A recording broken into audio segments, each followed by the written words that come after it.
This is a problem at all life stages, not only among adults.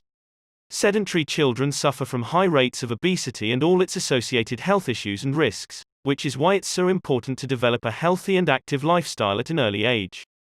It's easy to be less sedentary. It just takes a bit of effort and a few changes to your routine.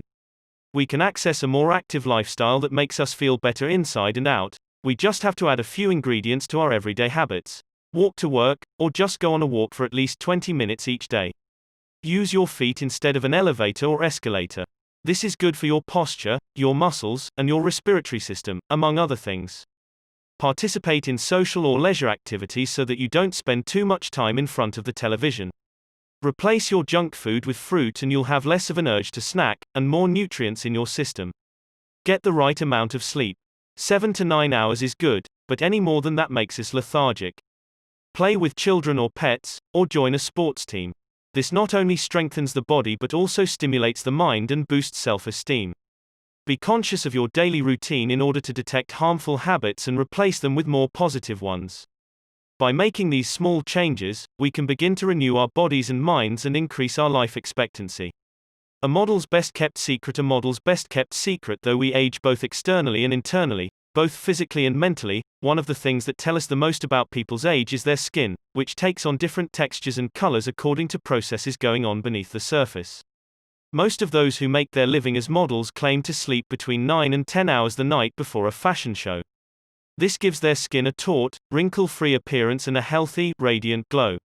Science has shown that sleep is a key anti-aging tool, because when we sleep we generate melatonin, a hormone that occurs naturally in our bodies. The pineal gland produces it from the neurotransmitter serotonin according to our diurnal and nocturnal rhythms, and it plays a role in our sleep and waking cycles.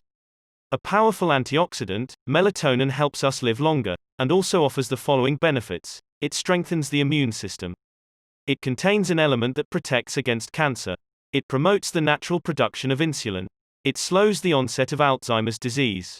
It helps prevent osteoporosis and fight heart disease. For all these reasons, melatonin is a great ally in preserving youth. It should be noted, however, that melatonin production decreases after age 30. We can compensate for this by eating a balanced diet and getting more calcium, soaking up a moderate amount of sun each day, getting enough sleep, avoiding stress, alcohol, tobacco, and caffeine, all of which make it harder to get a good night's rest, depriving us of the melatonin we need. Experts are trying to determine whether artificially stimulating production of melatonin might help slow the aging process, which would confirm the theory that we already carry the secret to longevity within us. Anti-aging attitudes. The mind has tremendous power over the body and how quickly it ages. Most doctors agree that the secret to keeping the body young is keeping the mind active, a key element of IKIGAI, and in not caving in when we face difficulties throughout our lives. One study, conducted at Yeshiva University, found that the people who live the longest have two dispositional traits in common: a positive attitude and a high degree of emotional awareness. In other words, those who face challenges with a positive outlook and are able to manage their emotions are already well on their way toward longevity. A stoic attitude, serenity in the face of a setback, can also help keep you young, as it lowers anxiety and stress levels and stabilizes behavior. This can be seen in the greater life expectancies of certain cultures with unhurried, deliberate lifestyles. Many centenarians and supercentenarians have similar profiles. They have had full lives that were difficult at times, but they knew how to approach these challenges with a positive attitude and not be overwhelmed by the obstacles they faced. Hello, Max here. IKIGAI, A Japanese Secret to a Long Happy Life. IKIGAI is written by Liebermann Hector Garcia. Only staying active will make you want to live 100 years. Japanese proverb for all my past, present, and future friends, for being my home and my motivation along the way. Francesc Miralles Prologue. Ikigai, a mysterious word. This book first came into being on a rainy night in Tokyo, when its authors sat down together for the first time in one of the city's tiny bars. We had read each other's work but had never met, thanks to the thousands of miles that separate Barcelona from the capital of Japan. Then a mutual acquaintance put us in touch, launching a friendship that led to this project and seems destined to last a lifetime. The next time we got together, a year later, we strolled through a park in downtown Tokyo and ended up talking about trends in Western psychology, specifically logotherapy, which helps people find their purpose in life. We remarked that Viktor Frankl's logotherapy had gone out of fashion among practicing therapists, who favored other schools of psychology, though people still search for meaning in what they do and how they live. We ask ourselves things like, what is the meaning of my life? Is the point just to live longer, or should I seek a higher purpose? Why do some people know what they want and have a passion for life, while others languish in confusion? At some point in our conversation, the mysterious word ikigai came up. This Japanese concept, which translates roughly as the happiness of always being busy, is like logotherapy, but it goes a step beyond. It also seems to be one way of explaining the extraordinary longevity of the Japanese, especially on the island of Okinawa, where there are 24.55 people over the age of 100 for every 100,000 inhabitants, far more than the global average. Those who study why the inhabitants of this island in the south of Japan live longer than people anywhere else in the world believe that one of the keys, in addition to a healthful diet, a simple life in the outdoors, green tea, and the subtropical climate, its average temperature is like that of Hawaii, is the ikigai that shapes their lives. While researching this concept, we discovered that not a single book in the fields of psychology or personal development is dedicated to bringing this philosophy to the West. Is ikigai the reason there are more centenarians in Okinawa than anywhere else? How does it inspire people to stay active until the very end? What is the secret to a long and happy life?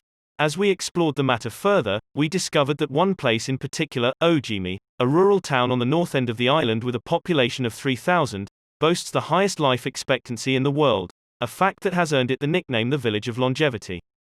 Okinawa is where most of Japan's shikuwasa, a lime-like fruit that packs an extraordinary antioxidant punch, comes from.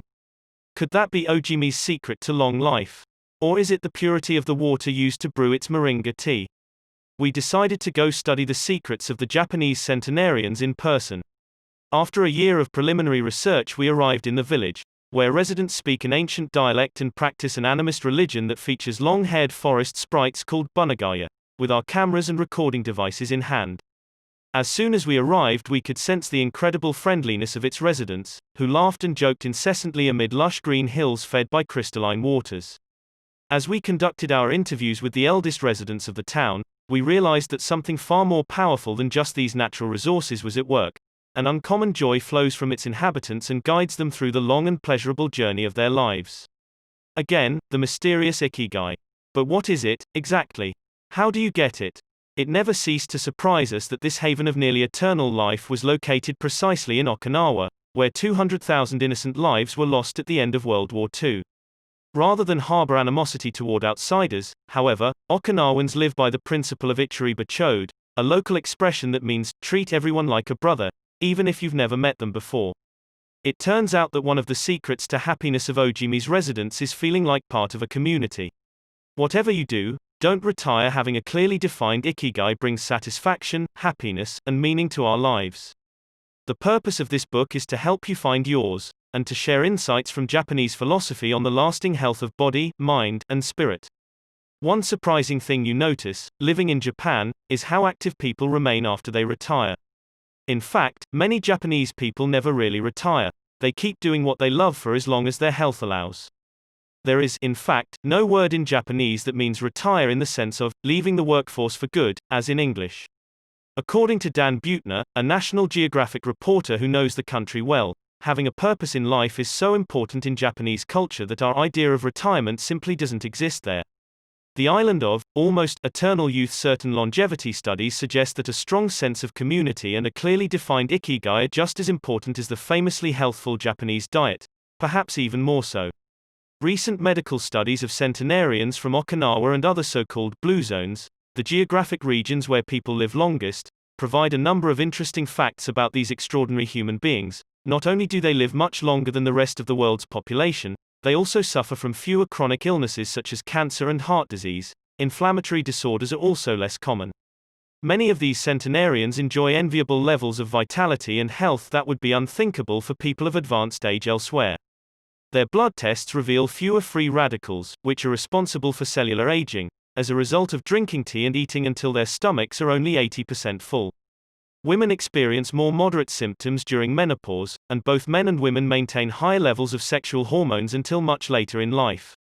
The rate of dementia is well below the global average. Though we will consider each of these findings over the course of the book, research clearly indicates that the Okinawans' focus on Ikigai gives a sense of purpose to each and every day and plays an important role in their health and longevity. The 5 blue zones. Okinawa holds first place among the world's blue zones. In Okinawa, women in particular live longer and have fewer diseases than anywhere else in the world. The 5 regions identified and analyzed by Dan Buettner in his book The Blue Zones are: 1. Okinawa, Japan, especially the northern part of the island. The locals eat a diet rich in vegetables and tofu, typically served on small plates. In addition to their philosophy of Ikigai, the moai, or close-knit group of friends, see page 15, plays an important role in their longevity. 2. Sardinia, Italy, specifically the provinces of Nuoro and Ogliastra.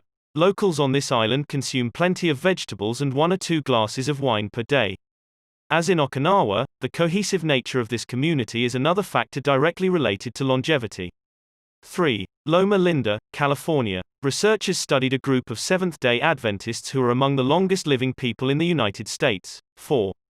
The Niquillay Peninsula, Costa Rica. Locals remain remarkably active after 90. Many of the region's older residents have no problem getting up at 5:30 in the morning to work in the fields. 5. Ikaria, Greece. 1 of every 3 inhabitants of this island near the coast of Turkey is over 90 years old, compared to less than 1% of the population of the United States, a fact that has earned it the nickname the Island of Long Life. The local secret seems to be a lifestyle that dates back to 500 BC. In the following chapters, we will examine several factors that seem to be the keys to longevity and are found across the blue zones, paying special attention to Okinawa and its so-called village of longevity. First, however, it is worth pointing out that 3 of these regions are islands, where resources can be scarce and communities have to help one another. For many, helping others might be an ikigai strong enough to keep them alive. According to scientists who have studied the 5 blue zones, the keys to longevity are diet, exercise, finding a purpose in life, an ikigai, and forming strong social ties, that is, having a broad circle of friends and good family relations. Members of these communities manage their time well in order to reduce stress, consume little meat or processed foods, and drink alcohol in moderation. 1. They don't do strenuous exercise, but they do move every day, taking walks and working in their vegetable gardens. People in the blue zones would rather walk than drive. Gardening, which involves daily low-intensity movement, is a practice almost all of them have in common. The 80% secret. One of the most common sayings in Japan is, hara hachi bu, which is repeated before or after eating and means something like, fill your belly to 80%. Ancient wisdom advises against eating until we are full. This is why Okinawans stop eating when they feel their stomachs reach 80% of their capacity, rather than overeating and wearing down their bodies with long digestive processes that accelerate cellular oxidation. Of course, there is no way to know objectively if your stomach is at 80% capacity. The lesson to learn from this saying is that we should stop eating when we are starting to feel full. The extra side dish, the snack we eat when we know in our hearts we don't really need it, the apple pie after lunch, all these will give us pleasure in the short term, but not having them will make us happier in the long term. The way food is served is also important. By presenting their meals on many small plates, the Japanese tend to eat less. A typical meal in a restaurant in Japan is served in 5 plates on a tray, 4 of them very small and the main dish slightly bigger. Having 5 plates in front of you makes it seem like you are going to eat a lot, but what happens most of the time is that you end up feeling slightly hungry. This is one of the reasons why Westerners in Japan typically lose weight and stay trim. Recent studies by nutritionists reveal that Okinawans consume a daily average of 1,800 to 1,900 calories, compared to 2,200 to 3,300 in the United States, and have a body mass index between 18 and 22, compared to 26 or 27 in the United States. The Okinawan diet is rich in tofu, sweet potatoes, fish, 3 times per week, and vegetables, roughly 11 ounces per day. In the chapter dedicated to nutrition we will see which healthy, antioxidant-rich foods are included in this 80%. Moai. Connected for life. It is customary in Okinawa to form close bonds within local communities. A moai is an informal group of people with common interests who look out for one another. For many, serving the community becomes part of their ikigai. The moai has its origins in hard times, when farmers would get together to share best practices and help one another cope with meager harvests.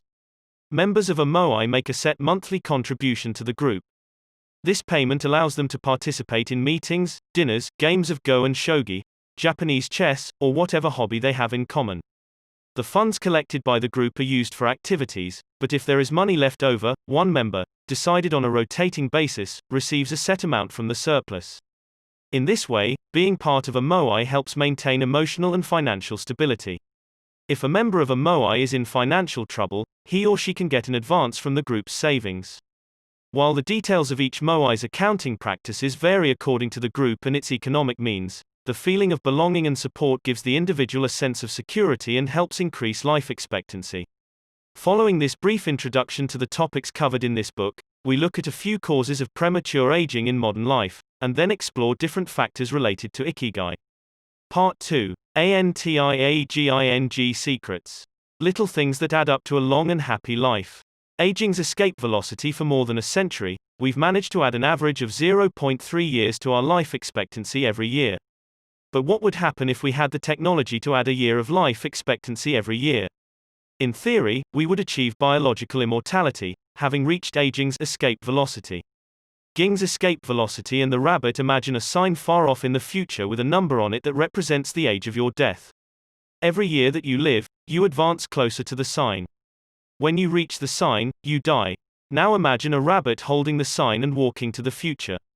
Every year that you live, the rabbit is half a year as far away. After a while, you will reach the rabbit and die. But what if the rabbit could walk at a pace of 1 year for every year of your life? You would never be able to catch the rabbit, and therefore you would never die. The speed at which the rabbit walks to the future is our technology. The more we advance technology and knowledge of our bodies, the faster we can make the rabbit walk. Aging's escape velocity is the moment at which the rabbit walks at a pace of 1 year per year or faster, and we become immortal. Researchers with an eye to the future, such as Ray Kurzweil and Aubrey de Grey, claim that we'll reach this escape velocity in a matter of decades. Other scientists are less optimistic, predicting that we'll reach a limit, a maximum age we won't be able to surpass, no matter how much technology we have. For example, some biologists assert that our cells stop regenerating after about 120 years. Active mind, youthful body. There is much wisdom in the classic saying, mens sana in corpore sano. There is much wisdom in the classic saying, mens sana in corpore sano, a sound mind in a sound body. It reminds us that both mind and body are important, and that the health of one is connected to that of the other. It has been shown that maintaining an active, adaptable mind is one of the key factors in staying young. Having a youthful mind also drives you toward a healthy lifestyle that will slow the aging process. Just as a lack of physical exercise has negative effects on our bodies and mood, a lack of mental exercise is bad for us because it causes our neurons and neural connections to deteriorate and, as a result, reduces our ability to react to our surroundings. This is why it's so important to give your brain a workout. One pioneer in advocating for mental exercise is the Israeli neuroscientist Shlomo Brezhnitz, who argues that the brain needs a lot of stimulation in order to stay in shape. As he stated in an interview with Eduard Punset for the Spanish television program Reads, there is a tension between what is good for someone and what they want to do. This is because people, especially older people, like to do things as they've always done them. The problem is that when the brain develops ingrained habits, it doesn't need to think anymore. Things get done quickly and efficiently on automatic pilot, often in a very advantageous way. This creates a tendency to stick to routines, and the only way of breaking these is to confront the brain with new information. Once presented with new information, the brain creates new connections and is revitalized. This is why it is so important to expose yourself to change, even if stepping outside your comfort zone means feeling a bit of anxiety. The effects of mental training have been scientifically demonstrated. According to Collins Hemingway and Shlomo Brezhnitz in their book Maximum Brainpower, Challenging the Brain for Health and Wisdom, mental training is beneficial on many levels. You begin exercising your brain by doing a certain task for the first time, he writes. And at first it seems very difficult, but as you learn how to do it, the training is already working. The second time, you realize that it's easier, not harder, to do, because you're getting better at it. This has a fantastic effect on a person's mood. In and of itself, it is a transformation that affects not only the results obtained, but also his or her self-image. This description of a mental workout might sound a bit formal, but simply interacting with others, playing a game, for example, offers new stimuli and helps prevent the depression that can come with solitude. Our neurons start to age while we are still in our 20s. This process is our neurons start to age while we are still in our 20s. This process is slowed, however, by intellectual activity, curiosity, and a desire to learn. Dealing with new situations, learning something new every day, playing games, and interacting with other people seem to be essential anti-aging strategies for the mind. Furthermore, a more positive outlook in this regard will yield greater mental benefits. Stress. Accused of killing longevity, many people seem older than they are. Research into the causes of premature aging has shown that stress has a lot to do with it, because the body wears down much faster during periods of crisis. The American Institute of Stress investigated this degenerative process and concluded that most health problems are caused by stress. Researchers at the Heidelberg University Hospital conducted a study in which they subjected a young doctor to a job interview, which they made even more stressful by forcing him to solve complex math problems for 30 minutes. Afterward, they took a blood sample. What they discovered was that his antibodies had reacted to stress the same way they react to pathogens, activating the proteins that trigger an immune response. The problem is that this response not only neutralizes harmful agents, it also damages healthy cells, leading them to age prematurely. The University of California conducted a similar study, taking data and samples from 39 women who had high levels of stress due to the illness of one of their children and comparing them to samples from women with healthy children and low levels of stress. They found that stress promotes cellular aging by weakening cell structures known as telomeres, which affect cellular regeneration and how our cells age.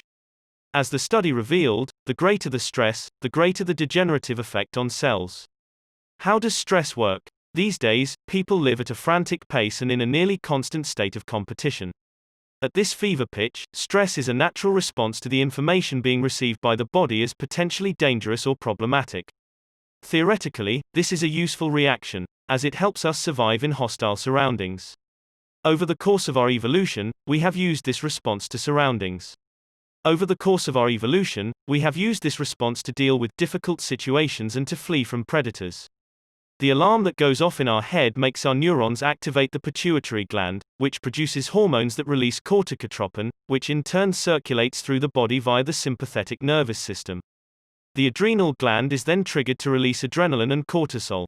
Adrenaline raises our respiratory rate and pulse and prepares our muscles for action, getting the body ready to react to perceived danger, while cortisol increases the release of dopamine and blood glucose, which is what gets us charged up and allows us to face challenges.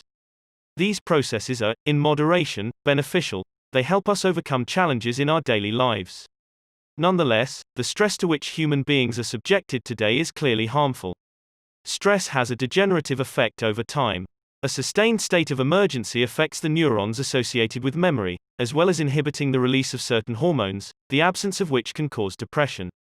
Its secondary effects include irritability, insomnia, anxiety, and high blood pressure. As such, though challenges are good for keeping mind and body active, we should adjust our high-stress lifestyles in order to avoid the premature aging of our bodies. Be mindful about reducing stress whether or not the threats we perceive are real. Stress is an easily identifiable condition that not only causes anxiety but is also highly psychosomatic, affecting everything from our digestive system to our skin. This is why prevention is so important in avoiding the toll that stress takes on us, and why many experts recommend practicing mindfulness. The central premise of this stress reduction method is focusing on the self, noticing our responses, even if they are conditioned by habit, in order to be fully conscious of them. In this way, we connect with the here and now and limit thoughts that tend to spiral out of control. We have to learn to turn off the autopilot that's steering us in an endless loop. We all know people who snack while talking on the phone or watching the news. You ask them if the omelette they just ate had onion in it, and they can't tell you, says Roberto Alcibar, who abandoned his fast-paced life to become a certified instructor of mindfulness after an illness threw him into a period of acute stress. One way to reach a state of mindfulness is through meditation, which helps filter the information that reaches us from the outside world. It can also be achieved through breathing exercises, yoga, and body scans. Achieving mindfulness involves a gradual process of training, but with a bit of practice we can learn to focus our mind completely, which reduces stress and helps us live longer. A little stress is good for you while sustained. Intense stress is a known enemy of longevity and both mental and physical health. Low levels of stress have been shown to be beneficial. After observing a group of test subjects for more than 20 years, Dr. Howard S. Friedman, a psychology professor at the University of California, Riverside, discovered that people who maintained a low level of stress, who faced challenges and put their heart and soul into their work in order to succeed, lived longer than those who chose a more relaxed lifestyle and retired earlier. From this, he concluded that a small dose of stress is a positive thing, as those who live with low levels of stress tend to develop healthier habits, smoke less, and drink less alcohol. Given this, it is not surprising that many of the supercentenarians, people who live to be 110 or more, whom we'll meet in this book, talk about having lived intense lives and working well into old age. A lot of sitting will age you in the Western world. In particular, the rise in sedentary behavior has led to numerous diseases such as hypertension and obesity, which in turn affect longevity. Spending too much time seated at work or at home not only reduces muscular and respiratory fitness but also increases appetite and curbs the desire to participate in activities. Being sedentary can lead to hypertension, imbalanced eating, cardiovascular disease, osteoporosis, and even certain kinds of cancer. Recent studies have shown a connection between a lack of physical activity and the progressive distortion of telomeres in the immune system, which ages those cells and, in turn, the organism as a whole. This is a problem at all life stages, not only among adults. Sedentary children suffer from high rates of obesity and all its associated health issues and risks, which is why it's so important to develop a healthy and active lifestyle at an early age. It's easy to be less sedentary. It just takes a bit of effort and a few changes to your routine. We can access a more active lifestyle that makes us feel better inside and out. We just have to add a few ingredients to our everyday habits. Walk to work, or just go on a walk for at least 20 minutes each day. Use your feet instead of an elevator or escalator. This is good for your posture, your muscles, and your respiratory system, among other things. Participate in social or leisure activities so that you don't spend too much time in front of the television. Replace your junk food with fruit and you'll have less of an urge to snack, and more nutrients in your system. Get the right amount of sleep. 7 to 9 hours is good, but any more than that makes us lethargic. Play with children or pets, or join a sports team. This not only strengthens the body but also stimulates the mind and boosts self-esteem. Be conscious of your daily routine in order to detect harmful habits and replace them with more positive ones. By making these small changes, we can begin to renew our bodies and minds and increase our life expectancy. A model's best kept secret. A model's best kept secret. Though we age both externally and internally, both physically and mentally, one of the things that tell us the most about people's age is their skin, which takes on different textures and colors according to processes going on beneath the surface. Most of those who make their living as models claim to sleep between 9 and 10 hours the night before a fashion show. This gives their skin a taut, wrinkle-free appearance and a healthy, radiant glow. Science has shown that sleep is a key anti-aging tool, because when we sleep we generate melatonin, a hormone that occurs naturally in our bodies. The pineal gland produces it from the neurotransmitter serotonin according to our diurnal and nocturnal rhythms, and it plays a role in our sleep and waking cycles. A powerful antioxidant, melatonin helps us live longer, and also offers the following benefits. It strengthens the immune system. It contains an element that protects against cancer. It promotes the natural production of insulin. It slows the onset of Alzheimer's disease. It helps prevent osteoporosis and fight heart disease. For all these reasons, melatonin is a great ally in preserving youth. It should be noted, however, that melatonin production decreases after age 30. We can compensate for this by eating a balanced diet and getting more calcium, soaking up a moderate amount of sun each day, getting enough sleep, avoiding stress, alcohol, tobacco, and caffeine, all of which make it harder to get a good night's rest, depriving us of the melatonin we need. Experts are trying to determine whether artificially stimulating production of melatonin might help slow the aging process, which would confirm the theory that we already carry the secret to longevity within us. Anti-aging attitudes. The mind has tremendous power over the body and how quickly it ages. Most doctors agree that the secret to keeping the body young is keeping the mind active, a key element of IKIGAI, and in not caving in when we face difficulties throughout our lives. One study, conducted at Yeshiva University, found that the people who live the longest have 2 dispositional traits in common: a positive attitude and a high degree of emotional awareness. In other words, those who face challenges with a positive outlook and are able to manage their emotions are already well on their way toward longevity. A stoic attitude, serenity in the face of a setback, can also help keep you young, as it lowers anxiety and stress levels and stabilizes behavior. This can be seen in the greater life expectancies of certain cultures with unhurried, deliberate lifestyles. Many centenarians and supercentenarians have similar profiles. They have had full lives that were difficult at times, but they knew how to approach these challenges with a positive attitude and not be overwhelmed by the obstacles they faced. Alexander Imich, who in 2014 became the world's oldest living man at age 111, knew he had good genes but understood that other factors contributed. 2. The life you live is equally or more important for longevity, he said in an interview with Reuters after being added to Guinness World Records in 2014. An ode to longevity. During our stay in Ojimi, the village that holds the Guinness record for longevity, a woman who was about to turn 100 years old sang the following song for us in a mixture of Japanese and the local dialect: to keep healthy and have a long life, eat just a little of everything with relish, go to bed early, get up early, and then go out for a walk. We live each day with serenity and we enjoy the journey. To keep healthy and have a long life, we get on well with all of our friends. Spring, summer, fall, winter, we happily enjoy all the seasons. The secret is to not get distracted by how old the fingers are. The secret is to not get distracted by how old the fingers are. From the fingers to the head and back once again. If you keep moving with your fingers working, 100 years will come to you.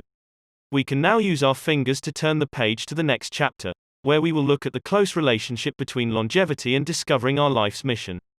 Part 3 from LOGOTHERAPY to IKIGAI: How to Live Longer and Better by Finding Your Purpose. What is logotherapy? A colleague once asked Viktor Frankl to define his school of psychology in a single phrase, to which Frankl replied, "Well, in logotherapy the patient sits up straight and has to listen to things that are, on occasion, hard to hear." The colleague had just described psychoanalysis to him in the following terms. In psychoanalysis, the patient lies down on a couch and tells you things that are, on occasion, hard to say. Frankl explains that one of the first questions he would ask his patients was, "Why do you not commit suicide?" Usually the patient found good reasons not to, and was able to carry on. What, then, does logotherapy do? 1. The answer is pretty clear. It helps you find reasons to live. Logotherapy pushes patients to consciously discover their life's purpose in order to confront their neuroses. Their quest to fulfill their destiny then motivates them to press forward, breaking the mental chains of the past and overcoming whatever obstacles they encounter along the way. Something to live for. A study conducted by Frankl in his Vienna clinic found that among both patients and personnel, around 80% believed that human beings needed a reason for living, and around 60% felt they had someone or something in their lives worth dying for. The search for meaning, the search for purpose, became a personal, driving force that allowed Frankl to achieve his goals. The process of logotherapy can be summarized in these 5 steps. 1. A person feels empty, frustrated, or anxious. 2. The therapist shows him that what he is feeling is the desire to have a meaningful life. 3. The patient discovers his life's purpose at that particular point in time. 4. Of his own free will, the patient decides to accept or reject that destiny. 5. This newfound passion for life helps him overcome obstacles and sorrows. Fight for yourself. Existential frustration arises when our life is without purpose, or when that purpose is skewed. In Frankl's view, however, there is no need to see this frustration as an anomaly or a symptom of neurosis. Instead, it can be a positive thing, a catalyst for change. A catalyst for change. Logotherapy does not see this frustration as mental illness, the way other forms of therapy do, but rather as spiritual anguish, a natural and beneficial phenomenon that drives those who suffer from it to seek a cure, whether on their own or with the help of others, and in so doing to find greater satisfaction in life. It helps them change their own destiny. Logotherapy enters the picture if the person needs help doing this, if he needs guidance in discovering his life's purpose and later in overcoming conflicts so he can keep moving toward his objective. In Man's Search for Meaning, Frankl cites one of Nietzsche's famous aphorisms: "He who has a why to live for can bear with almost any how." Based on his own experience, Frankl believed that our health depends on that natural tension that comes from comparing what we've accomplished so far with what we'd like to achieve in the future. What we need, then, is not a peaceful existence, but a challenge we can strive to meet by applying all the skills at our disposal. Existential crisis, on the other hand, is typical of modern societies in which people do what they are told to do, or what others do, rather than what they want to do. They often try to fill the gap between what is expected of them and what they want for themselves with economic power or physical pleasure, or by numbing their senses. It can even lead to suicide. Sunday neurosis, for example, is what happens when, without the obligations and commitments of the workweek, the individual realizes how empty he is inside. He has to find a solution. Above all, he has to find his purpose, his reason for getting out of bed, his IKIGAI. I feel empty inside. In a study conducted at the Vienna Polyclinic Hospital, Frankel's team found that 55% of the patients they interviewed were experiencing some degree of existential crisis. According to logotherapy, discovering one's purpose in life helps an individual fill that existential void. Frankel, a man who faced his problems and turned his objectives into actions, could look back on his life in peace as he grew old. He did not have to envy those still enjoying their youth, because he had amassed a broad set of experiences that showed he had lived for something. Better living through logotherapy. A few key ideas: we don't create the meaning of our life, as Sartre claimed, we discover it. We each have a unique reason for being, which can be adjusted or transformed many times over the years. Just as worry often brings about precisely the thing that was feared, excessive attention to a desire, or hyperintention, can keep that desire from being fulfilled. Humor can help break negative cycles and reduce anxiety. We all have the capacity to do noble or terrible things. The side of the equation we end up on depends on our decisions, not on the condition in which we find ourselves. In the pages that follow, we will look at 4 cases from Frankel's own practice in order to better understand the search for meaning and purpose. Case study: Viktor Frankl in German concentration camps. As in those that would later be built in Japan and Korea, psychiatrists confirmed that the prisoners with the greatest chance of survival were those who had things they wanted to accomplish outside the camp, those who felt a strong need to get out of there alive. This was true of Frankl, who, after being released and successfully developing the school of logotherapy, realized he had been the first patient of his own practice. Frankl had a goal to achieve, and it made him persevere. He arrived at Auschwitz carrying a manuscript that contained all the theories and research he had compiled over the course of his career, ready for publication. When it was confiscated, he felt compelled to write it all over again, and that need drove him and gave his life meaning amid the constant horror and doubt of the concentration camp. So much so that over the years, and especially when he fell ill with typhus, he would jot down fragments and keywords from the lost work on any scrap of paper he found. Case study: the American diplomat and important North American diplomat went to Frankl to pick up where he left off with a course of treatment he had started 5 years earlier in the United States. When Frankl asked him why he'd started therapy in the first place, the diplomat answered that he hated his job and his country's international policies, which he had to follow and enforce. His American psychoanalyst, whom he'd been seeing for years, insisted he make peace with his father so that his government and his job, both representations of the paternal figure, would seem less disagreeable. Frankl, however, showed him in just a few sessions that his frustration was due to the fact that he wanted to pursue a different career, and the diplomat concluded his treatment with that idea in mind. 5 years later, the former diplomat informed Frankl that he had been working during that time in a different profession, and that he was happy. In Frankel's view, the man not only didn't need all those years of psychoanalysis, he also couldn't even really be considered a patient in need of therapy. He was simply someone in search of a new life's purpose. As soon as he found it, his life took on deeper meaning.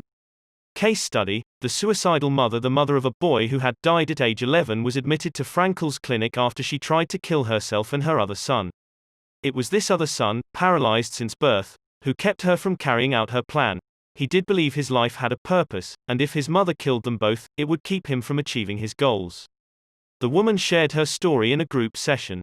To help her, Frankl asked another woman to imagine a hypothetical situation in which she lay on her deathbed, old and wealthy but childless.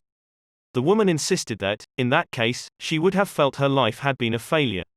When the suicidal mother was asked to perform the same exercise, imagining herself on her deathbed, she looked back and realized that she had done everything in her power for her children, for both of them. She had given her paralyzed son a good life, and he had turned into a kind, reasonably happy person. To this she added, crying, "As for myself, I can look back peacefully on my life. For I can say my life was full of meaning, and I have tried hard to live it fully. I have done my best. I have done my best for my son. My life was no failure. Have done my best. I have done my best for my son. My life was no failure." In this way, by imagining herself on her deathbed and looking back, the suicidal mother found the meaning that, though she was not aware of it, her life already had. Case study: the grief-stricken doctor. An elderly doctor, unable to overcome the deep depression into which he'd fallen after the death of his wife 2 years earlier, went to Frankl for help. Instead of giving him advice or analyzing his condition, Frankl asked him what would have happened if he had been the one who died first. The doctor, horrified, answered that it would have been terrible for his poor wife, that she would have suffered tremendously. To which Frankl responded, "You see, doctor, you have spared her all that suffering, but the price you have to pay for this is to survive and mourn her." The doctor didn't say another word. He left Frankl's office in peace, after taking the therapist's hand in his own. He was able to tolerate the pain in place of his beloved wife. His life had been given a purpose. Morita therapy in the same decade that logotherapy came into being. A few years earlier, in fact, Shoma Morita created his own purpose-centered therapy, in Japan. It proved to be effective in the treatment of neurosis, obsessive-compulsive disorder, and post-traumatic stress. In addition to being a psychotherapist, Shoma Morita was a Zen Buddhist, and his therapy left a lasting spiritual mark on Japan. Many Western forms of therapy focus on controlling or modifying the patient's emotions. In the West, we tend to believe that what we think influences how we feel, which in turn influences how we act. In contrast, Morita therapy focuses on teaching patients to accept their emotions without trying to control them, since their feelings will change as a result of their actions. In addition to accepting the patient's emotions, Morita therapy seeks to create new emotions on the basis of actions. According to Morita, these emotions are learned through experience and repetition. Morita therapy is not meant to eliminate symptoms. Instead, it teaches us to accept our desires, anxieties, fears, and worries, and let them go. As Morita writes in his book Morita Therapy and the True Nature of Anxiety-Based Disorders, in feelings, it is best to be wealthy and generous. Morita explained the idea of letting go of negative feelings with the following fable. A donkey that is tied to a post by a rope will keep walking around the post in an attempt to free itself, only to become more immobilized and attached to the post. The same thing applies to people with obsessive thinking who become more trapped in their own suffering when they try to escape from their fears and discomfort. The basic principles of Morita therapy: 1. Accept your feelings. If we have obsessive thoughts, we should not try to control them or get rid of them. If we do, they become more intense. Regarding human emotions, the Zen master would say, if we try to get rid of one wave with another, we end up with an infinite sea. We don't create our feelings, they simply come to us, and we have to accept them. The trick is welcoming them. Morita likened emotions to the weather. We can't predict or control them, we can only observe them. To this point, he often quoted the Vietnamese monk Thich Nhat Hanh, who would say, "Hello, solitude. How are you today? Come, sit with me, and I will care for you." 2. Do what you should be doing. We shouldn't focus on eliminating symptoms, because recovery will come on its own. We should focus instead on the present moment, and if we are suffering, on accepting that suffering. Above all, we should avoid intellectualizing the situation. The therapist's mission is to develop the patient's character so he or she can face any situation, and character is grounded in the things we do. Morita therapy does not offer its patients explanations, but rather allows them to learn from their actions and activities. It doesn't tell you how to meditate, or how to keep a diary the way Western therapies do. It is up to the patient to make discoveries through experience. 3. Discover your life's purpose. We can't control our emotions, but we can take charge of our actions every day. This is why we should have a clear sense of our purpose, and always keep Morita's mantra in mind. What do we need to be doing right now? What action should we be taking? The key to achieving this is having dared to look inside yourself to find your IKIGAI. The 4 phases of Morita therapy. Morita's original treatment, which lasts 15 to 21 days, consists of the following stages. 1. Isolation and rest, 5 to 7 days. During the first week of treatment, the patient rests in a room without any external stimuli. No television, books, family, friends, or speaking. All the patient has is his thoughts. He lies down for most of the day and is visited regularly by the therapist, who tries to avoid interacting with him as much as possible. The therapist simply advises the patient to continue observing the rise and fall of his emotions as he lies there. When the patient gets bored and wants to start doing things again, he is ready to move on to the next stage of therapy. 2. Light occupational therapy, 5 to 7 days. In this stage, the patient performs repetitive tasks in silence. One of these is keeping a diary about his thoughts and feelings. The patient goes outside after a week of being shut in, takes walks in nature, and does breathing exercises. He also starts doing simple activities, such as gardening, drawing, or painting. During this stage, the patient is still not allowed to talk to anyone, except the therapist. 3. Occupational therapy, 5 to 7 days. In this stage, the patient performs tasks that require physical movement. Dr. Morita liked to take his patients to the mountains to chop wood. In addition to physical tasks, the patient is also immersed in other activities, such as writing, painting, or making ceramics. The patient can speak with others at this stage, but only about the tasks at hand. 4. The return to social life and the real world. The patient leaves the hospital and is reintroduced to social life, but maintains the practices of meditation and occupational therapy developed during treatment. The idea is to re-enter society as a new person, with a sense of purpose, and without being controlled by social or emotional pressures. Nikken Meditation Morita was a great Zen master of Nikken introspective meditation. Much of his therapy draws on his knowledge and mastery of this school, which centers on 3 questions the individual must ask him or herself. 1. What have I received from person X? 2. What have I given to person X? 3. What problems have I caused person X? Through these reflections, we stop identifying others as the cause of our problems and deepen our own sense of responsibility. As Morita said, if you are angry and want to fight, think about it for 3 days before coming to blows. After 3 days, the intense desire to fight will pass on its own. 7. And now, IKIGAI logotherapy and Morita therapy are both grounded in a personal, unique experience that you can access without therapists or spiritual retreats. The mission of finding your IKIGAI, your existential fuel. Once you find it, it is only a matter of having the courage and making the effort to stay on the right path. In the following chapters, we'll take a look at the basic tools you'll need to get moving along that path, finding flow in the tasks you've chosen to do, eating in a balanced and mindful way, doing low-intensity exercise, and learning not to give in when difficulties arise. In order to do this, you have to accept that the world, like the people who live in it, is imperfect, but that it is still full of opportunities for growth and achievement. Are you ready to throw yourself into your passion as if it were the most important thing in the world? Part 4. Find flow in everything you do. How to turn work and free time into spaces for growth. We are what we repeatedly do. Excellence, then, is not an act but a habit. Aristotle. Going with the flow. Imagine you are skiing down one of your favorite slopes. Powdery snow flies up on both sides of you like white sand. Conditions are perfect. You are entirely focused on skiing as well as you can. You know exactly how to move at each moment. There is no future, no past. There is only the present. You feel the snow, your skis, your body, and your consciousness united as a single entity. You are completely immersed in the experience, not thinking about or distracted by anything else. Your ego dissolves, and you become part of what you are doing. This is the kind of experience Bruce Lee described with his famous "Be water, my friend." We've all felt our sense of time vanish when we lose ourselves in an activity we enjoy. We start cooking and before we know it, several hours have passed. We spend an afternoon with a book and forget about the world going by until we notice the sunset and realize we haven't eaten dinner. We go surfing and don't realize how many hours we have spent in the water until the next day, when our muscles ache. The opposite can also happen. When we have to complete a task we don't want to do, every minute feels like a lifetime and we can't stop looking at our watch.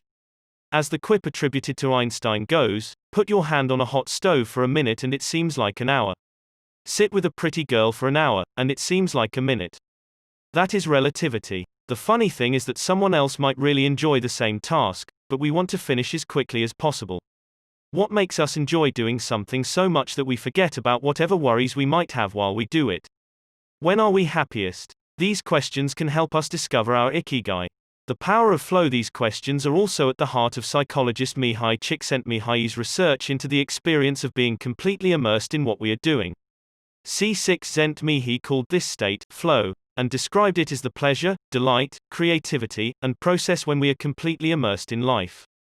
There is no magic recipe for finding happiness, for living according to your ikigai, but one key ingredient is the ability to reach this state of flow and, through this state, to have an optimal experience. In order to achieve this optimal experience, we have to focus on increasing the time we spend on activities that bring us to this state of flow, rather than allowing ourselves to get caught up in activities that offer immediate pleasure, like eating too much, abusing drugs or alcohol, or stuffing ourselves with chocolate in front of the TV. As Csikszentmihalyi asserts in his book Flow, The Psychology of Optimal Experience. Flow is the state in which people are so involved in an activity that nothing else seems to matter. The experience itself is so enjoyable that people will do it even at great cost, for the sheer sake of doing it. It is not only creative professionals who require the high doses of concentration that promote flow. Most athletes, chess players, and engineers also spend much of their time on activities that bring them to this state. According to Csikszentmihalyi's research, a chess player feels the same way upon entering a state of flow as a mathematician working on a formula or a surgeon performing an operation. A professor of psychology, Csikszentmihalyi, analyzed data from people around the world and discovered that flow is the same among individuals of all ages and cultures. In New York and Okinawa, we all reach a state of flow in the same way. But what happens to our mind when we are in that state? When we flow, we are focused on a concrete task without any distractions. Our mind is in order. The opposite occurs when we try to do something while our mind is on other things. If you often find yourself losing focus while working on something you consider important, there are several strategies you can employ to increase your chances of achieving flow. The 7 conditions for achieving flow according to researcher Owen Schaefer of DePaul University. According to researcher Owen Schaefer of DePaul University, the requirements for achieving flow are 1. Knowing what to do. 2. Knowing how to do it. 3. Knowing how well you are doing. 4. Knowing where to go, where navigation is involved. 5. Perceiving significant challenges. 6. Perceiving significant skills. 7. Being free from distractions. Strategy 1. Choose a difficult task, but not too difficult. Schaefer's model encourages us to take on tasks that we have a chance of completing but that are slightly outside our comfort zone. Every task, sport, or job has a set of rules, and we need a set of skills to follow them. If the rules for completing a task or achieving a purpose are too basic relative to our skill set, we will likely get bored. Activities that are too easy lead to apathy. If, on the other hand, we assign ourselves a task that is too difficult, we won't have the skills to complete it and will almost certainly give up, and feel frustrated, to boot. The ideal is to find a middle path, something aligned with our abilities but just a bit of a stretch, so we experience it as a challenge. This is what Ernest Hemingway meant when he said, "Sometimes I write better than I can." 2. We want to see challenges through to the end because we enjoy the feeling of pushing ourselves. Bertrand Russell expressed a similar idea when he said, "To be able to concentrate for a considerable amount of time is essential to difficult achievement." If you're a graphic designer, learn a new software program for your next project. If you're a programmer, use a new programming language. If you're a dancer, try to incorporate into your next routine a movement that has seemed impossible for years. Add a little something extra, something that takes you out of your comfort zone. Even doing something as simple as reading means following certain rules, having certain abilities and knowledge. If we set out to read a book on quantum mechanics for specialists in physics without being specialists in physics ourselves, we'll probably give up after a few minutes. On the other end of the spectrum, if we already know everything a book has to tell us, we'll get bored right away. However, if the book is appropriate to our knowledge and abilities, and builds on what we already know, we'll immerse ourselves in our reading, and time will flow. This pleasure and satisfaction are evidence that we are in tune with our IKIGAI. Strategy 2. Have a clear, concrete objective. Video games, played in moderation, board games, and sports are great ways to achieve flow, because the objective tends to be very clear. Beat your rival or your own record while following a set of explicitly defined rules. Unfortunately, the objective isn't quite as clear in most situations. According to a study by Boston Consulting Group, when asked about their bosses, the number one complaint of employees at multinational corporations is that they don't communicate the team's mission clearly, and that, as a result, the employees don't know what their objectives are. What often happens, especially in big companies, is that the executives get lost in the details of obsessive planning, creating strategies to hide the fact that they don't have a clear objective. It's like heading out to sea with a map but no destination. It is much more important to have a compass pointing to a concrete objective than to have a map. Joy Ito, director of the MIT Media Lab, encourages us to use the principle of compass over maps as a tool to navigate our world of uncertainty. In the book Whiplash, How to Survive Our Faster Future, he and Jeff Howe write, in an increasingly unpredictable world moving ever more quickly, a detailed map may lead you deep into the woods at an unnecessarily high cost. A good compass, though, will always take you where you need to go. It doesn't mean that you should start your journey without any idea where you're going. What it does mean is understanding that while the path to your goal may not be straight, you'll finish faster and more efficiently than you would have if you had trudged along a pre-planned route. In business, the creative professions, and education alike, it's important to reflect on what we hope to achieve before starting to work, study, or make something. We should ask ourselves questions such as, what is my objective for today's session in the studio? How many words am I going to write today for the article coming out next month? What is my team's mission? How fast will I set the metronome tomorrow in order to play that sonata at an allegro tempo by the end of the week? Having a clear objective is important in achieving flow, but we also have to know how to leave it behind when we get down to business. Once the journey has begun, we should keep this objective in mind without obsessing over it. Strategy 1. Choose a difficult task, but not too difficult. Schaefer's model encourages us to take on tasks that we have a chance of completing but that are slightly outside our comfort zone. Every task, sport, or job has a set of rules, and we need a set of skills to follow them. If the rules for completing a task or achieving a purpose are too basic relative to our skill set, we will likely get bored. Activities that are too easy lead to apathy. If, on the other hand, we assign ourselves a task that is too difficult, we won't have the skills to complete it and will almost certainly give up, and feel frustrated, to boot. The ideal is to find a middle path, something aligned with our abilities but just a bit of a stretch, so we experience it as a challenge. This is what Ernest Hemingway meant when he said, "Sometimes I write better than I can." 2. We want to see challenges through to the end because we enjoy the feeling of pushing ourselves. Bertrand Russell expressed a similar idea when he said, "To be able to concentrate for a considerable amount of time is essential to difficult achievement." If you're a graphic designer, learn a new software program for your next project. If you're a programmer, use a new programming language. If you're a dancer, try to incorporate into your next routine a movement that has seemed impossible for years. Add a little something extra, something that takes you out of your comfort zone. Even doing something as simple as reading means following certain rules, having certain abilities and knowledge. If we set out to read a book on quantum mechanics for specialists in physics without being specialists in physics ourselves, we'll probably give up after a few minutes. On the other end of the spectrum, if we already know everything a book has to tell us, we'll get bored right away. However, if the book is appropriate to our knowledge and abilities, and builds on what we already know, we'll immerse ourselves in our reading, and time will flow. This pleasure and satisfaction are evidence that we are in tune with our IKIGAI. Strategy 2. Have a clear, concrete objective. Video games, played in moderation, board games, and sports are great ways to achieve flow, because the objective tends to be very clear. Beat your rival or your own record while following a set of explicitly defined rules. Unfortunately, the objective isn't quite as clear in most situations. According to a study by Boston Consulting Group, when asked about their bosses, the number one complaint of employees at multinational corporations is that they don't communicate the team's mission clearly, and that, as a result, the employees don't know what their objectives are. What often happens, especially in big companies, is that the executives get lost in the details of obsessive planning, creating strategies to hide the fact that they don't have a clear objective.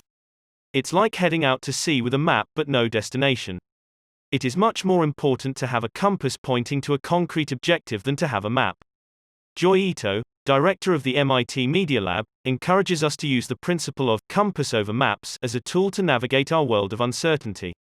In the book Whiplash, How to Survive Our Faster Future, he and Jeff Howe write, in an increasingly unpredictable world moving ever more quickly, a detailed map may lead you deep into the woods at an unnecessarily high cost. A good compass, though, will always take you where you need to go. It doesn't mean that you should start your journey without any idea where you're going. What it does mean is understanding that while the path to your goal may not be straight, you'll finish faster and more efficiently than you would have if you had trudged along a pre-planned route. In business, the creative professions, and education alike, it's important to reflect on what we hope to achieve before starting to work, study, or make something. We should ask ourselves questions such as, what is my objective for today's session in the studio? How many words am I going to write today for the article coming out next month? What is my team's mission?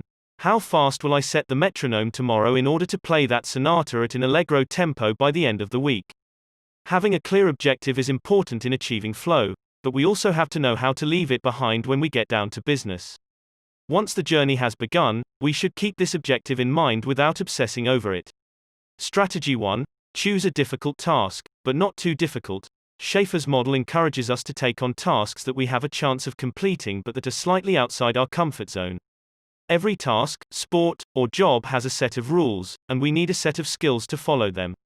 If the rules for completing a task or achieving a purpose are too basic relative to our skill set, we will likely get bored. Activities that are too easy lead to apathy. If, on the other hand, we assign ourselves a task that is too difficult, we won't have the skills to complete it and will almost certainly give up, and feel frustrated, to boot. The ideal is to find a middle path, something aligned with our abilities but just a bit of a stretch, so we experience it as a challenge. This is what Ernest Hemingway meant when he said, "Sometimes I write better than I can." 2. We want to see challenges through to the end because we enjoy the feeling of pushing ourselves. Bertrand Russell expressed a similar idea when he said, "To be able to concentrate for a considerable amount of time is essential to difficult achievement." If you're a graphic designer, learn a new software program for your next project. If you're a programmer, use a new programming language. If you're a dancer, try to incorporate into your next routine a movement that has seemed impossible for years. Add a little something extra, something that takes you out of your comfort zone. Even doing something as simple as reading means following certain rules, having certain abilities and knowledge. If we set out to read a book on quantum mechanics for specialists in physics without being specialists in physics ourselves, we'll probably give up after a few minutes. On the other end of the spectrum, if we already know everything a book has to tell us, we'll get bored right away. However, if the book is appropriate to our knowledge and abilities, and builds on what we already know, we'll immerse ourselves in our reading, and time will flow. This pleasure and satisfaction are evidence that we are in tune with our IKIGAI. Strategy 2. Have a clear, concrete objective. Video games, played in moderation, board games, and sports are great ways to achieve flow, because the objective tends to be very clear. Beat your rival or your own record while following a set of explicitly defined rules. Unfortunately, the objective isn't quite as clear in most situations.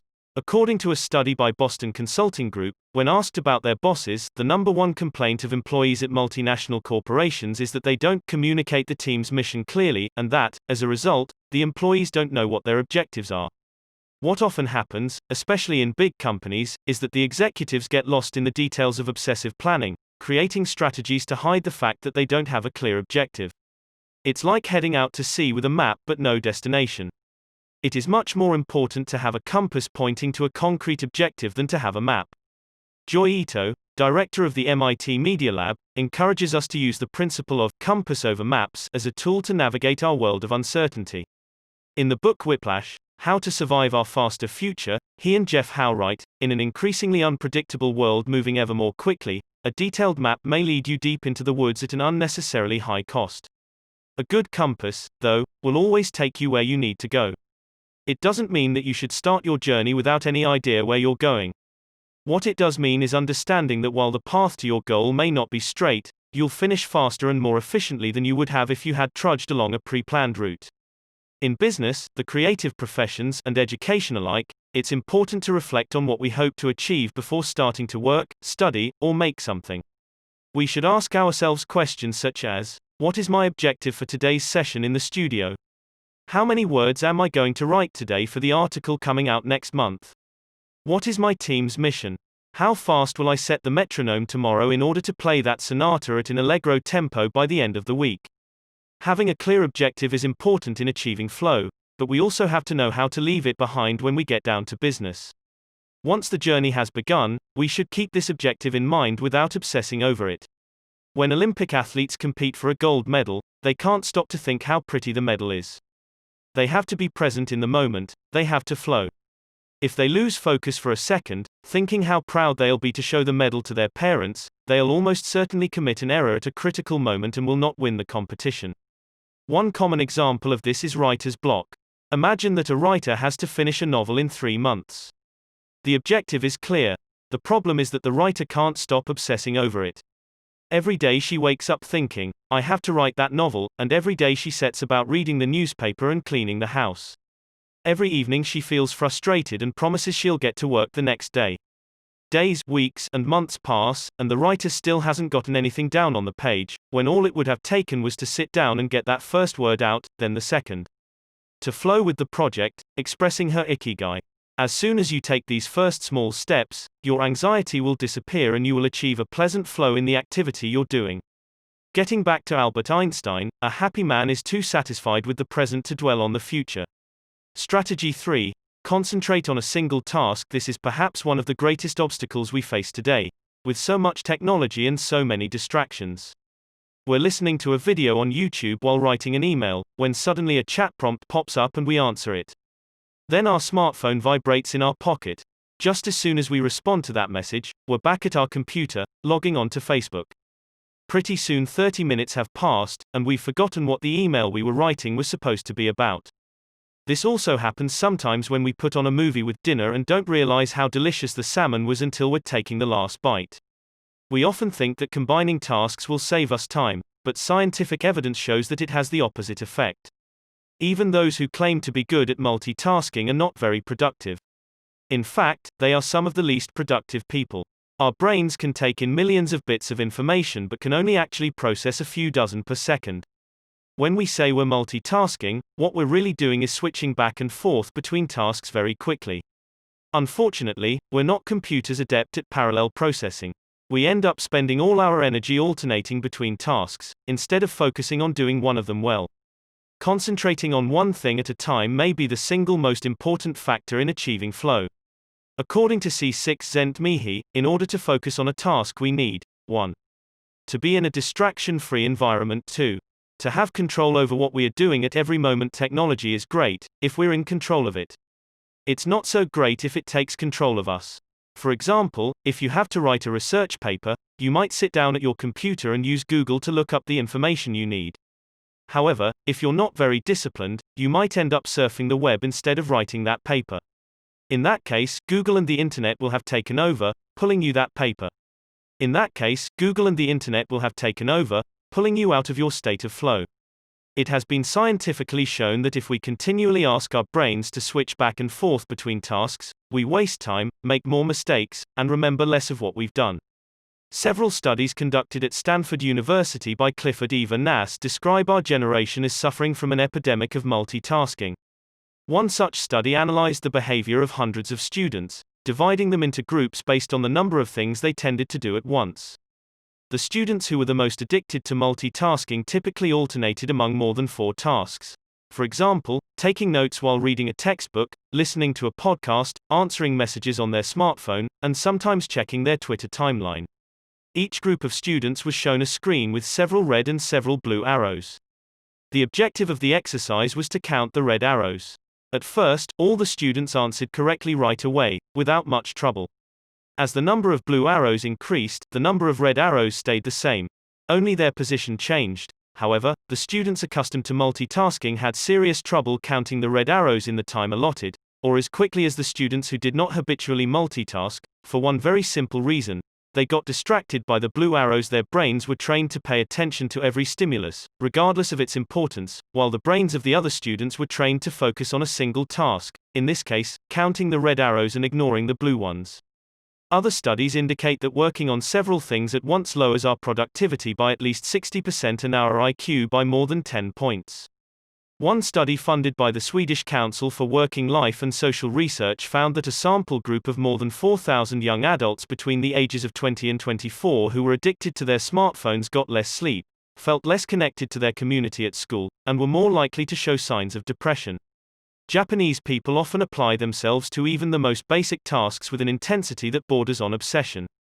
We see this in all kinds of contexts, from the retirees taking meticulous care of their rice fields in the mountains of Nagano to the college students working the weekend shift in convenience stores known as konbinis.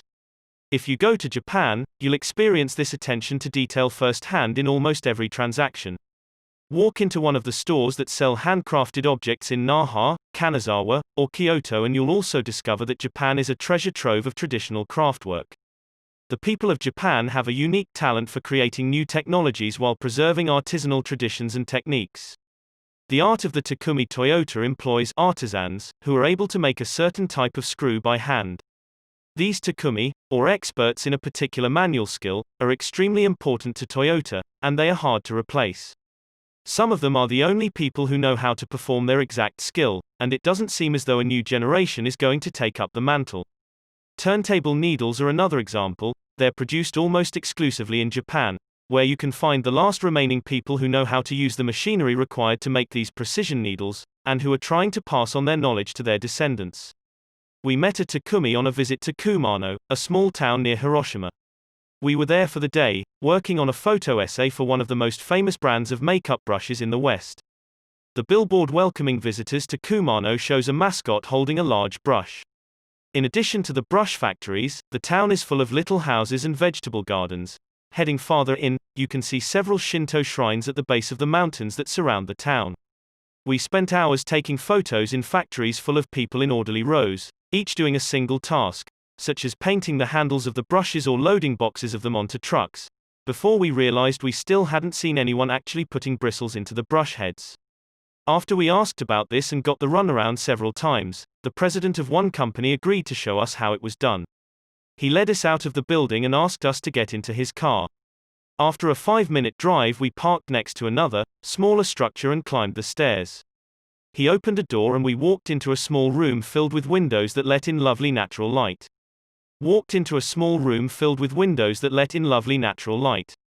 In the middle of the room was a woman wearing a mask. You could see only her eyes. She was so focused on choosing individual bristles for the brushes, gracefully moving her hands and fingers, using scissors and combs to sort the bristles, that she didn't even notice our presence. Her movements were so quick it was hard to tell what she was doing. The president of the company interrupted her to let her know that we'd be taking photos as she worked.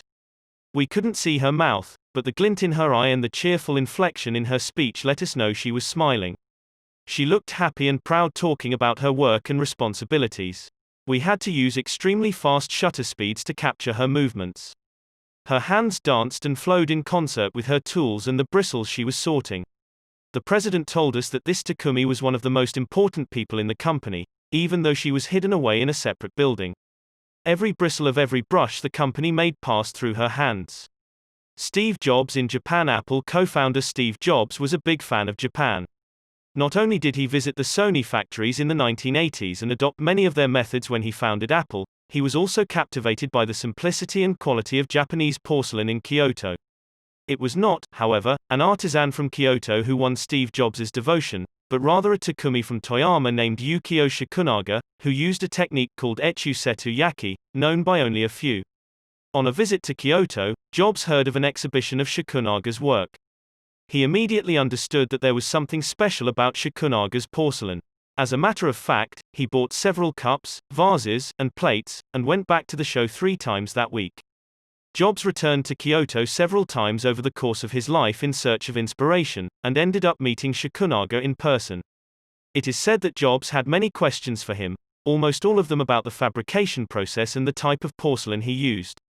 Shikunaga explained that he used white porcelain he extracted himself from mountains in the Toyama prefecture, making him the only artist of his ilk familiar with the fabrication process of porcelain objects from their origins in the mountains to their final form, an authentic Takumi. Jobs was so impressed that he considered going to Toyama to see the mountain where Shikunaga got his porcelain, but thought better of it when he heard that it was more than 4 hours by train from Kyoto. In an interview after Jobs' death, Shikunaga said he was very proud that his work had been appreciated by the man who created the iPhone. He added that Jobs' last purchase from him had been a set of 12 teacups. Jobs had asked for something special, a new style. To satisfy this request, Shikunaga made 150 teacups in the process of testing out new ideas. Of these, he chose the 12 best and sent them to the Jobs family.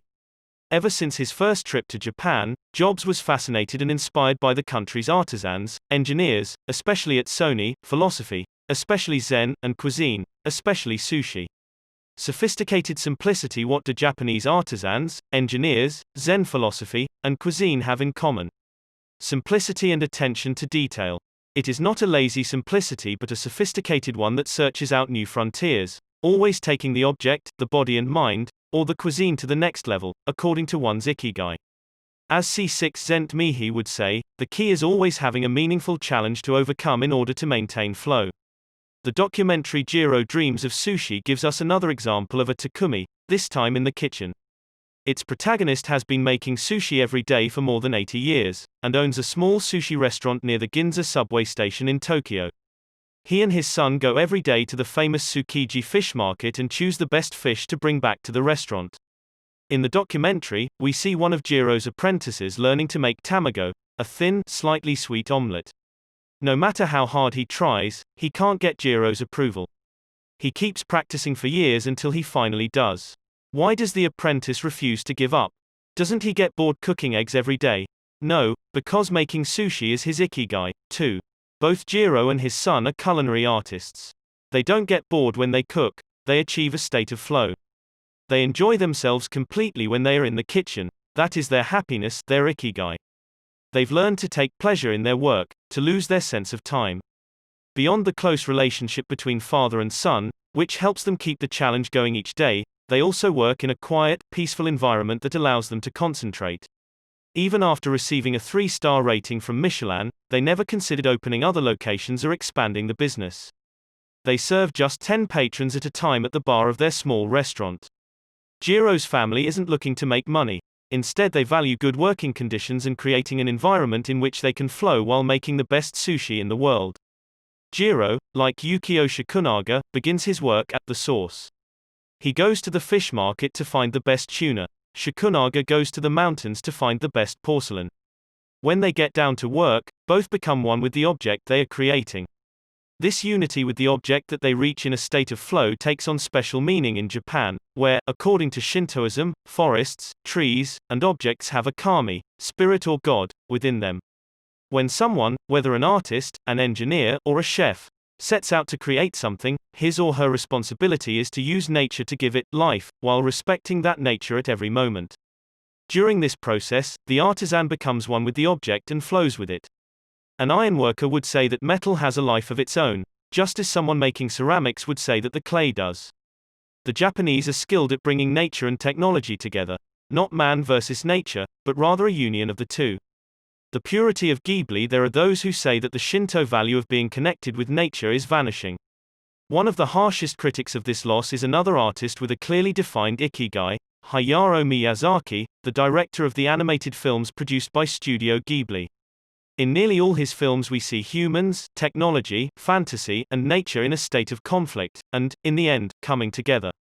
One of the most poignant metaphors in his film Spirited Away is an obese spirit covered in trash that represents the pollution of the rivers. In Miyazaki's films, forests have personalities, trees have feelings, and robots befriend birds. Considered a national treasure by the Japanese government, Miyazaki is an artist capable of becoming completely absorbed in his art. He uses a cell phone from the late 1990s, and he makes his entire team draw by hand. He directs his films by rendering on paper even the tiniest detail, achieving flow by drawing, not by using a computer. Thanks to this obsession on the director's part, Studio Ghibli is one of the only studios in the world where almost the entire production process is carried out using traditional techniques. Those who have visited Studio Ghibli know that it is fairly typical, on a given Sunday, to see a solitary individual tucked away in a corner, hard at work, a man in simple clothes who will greet them with an "Ohio, hello," without looking up.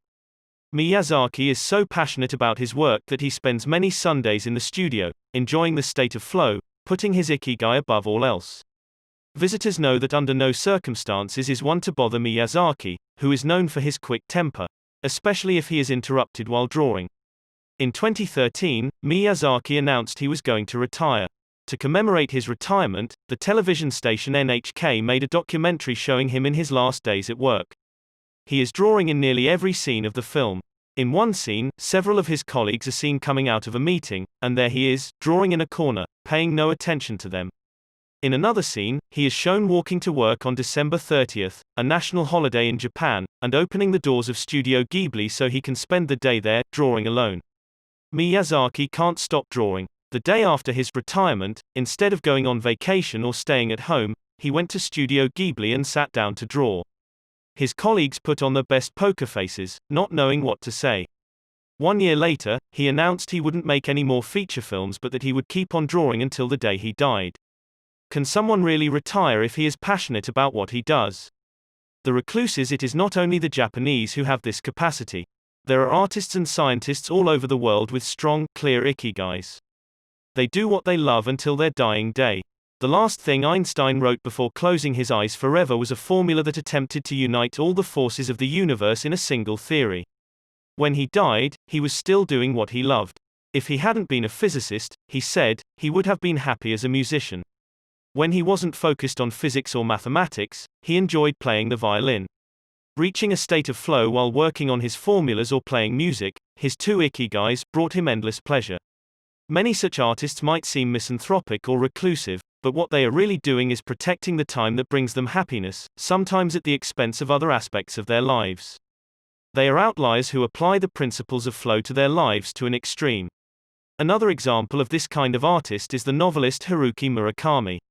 He sees only a close circle of friends, and appears in public in Japan only once every few years. Artists know how important it is to protect their space, control their environment, and be free of distractions if they want to flow with their ikigai.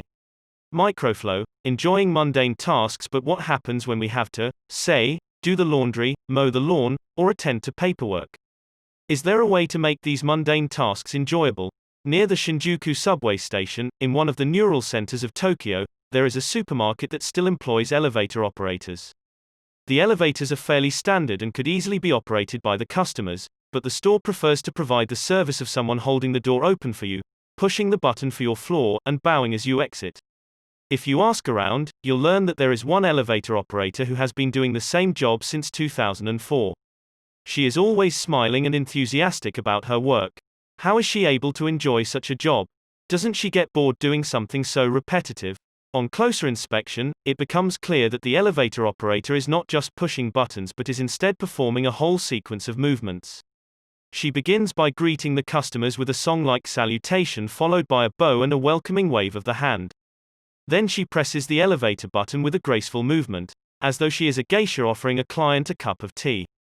C6 Zent Mihi calls this microflow. But in an unusual way, rituals still permeate daily life and business practices in modern Japan. The main religions in Japan, Confucianism, Buddhism, and Shintoism, are all ones in which the rituals are more important than absolute rules. When doing business in Japan, process, manners, and how you work on something is more important than the final results. Whether this is good or bad for the economy is beyond the scope of this book. What is indisputable, though, is that finding flow in a ritualistic workplace is much easier than in one in which we are continually stressed out trying to achieve unclear goals set by our bosses. Rituals give us clear rules and objectives, which help us enter a state of flow. When we have only a big goal in front of us, we might feel lost or overwhelmed by it. Rituals help us by giving us the process, the sub-steps, on the path to achieving a goal. When confronted with a big goal, try to break it down into parts and then attack each part one by one. Focus on enjoying your daily rituals, using them as tools to enter a state of flow. Don't worry about the outcome, it will come naturally. Happiness is in the doing, not in the result. As a rule of thumb, remind yourself, rituals over goals. The happiest people are not the ones who achieve the most. They are the ones who spend more time than others in a state of flow.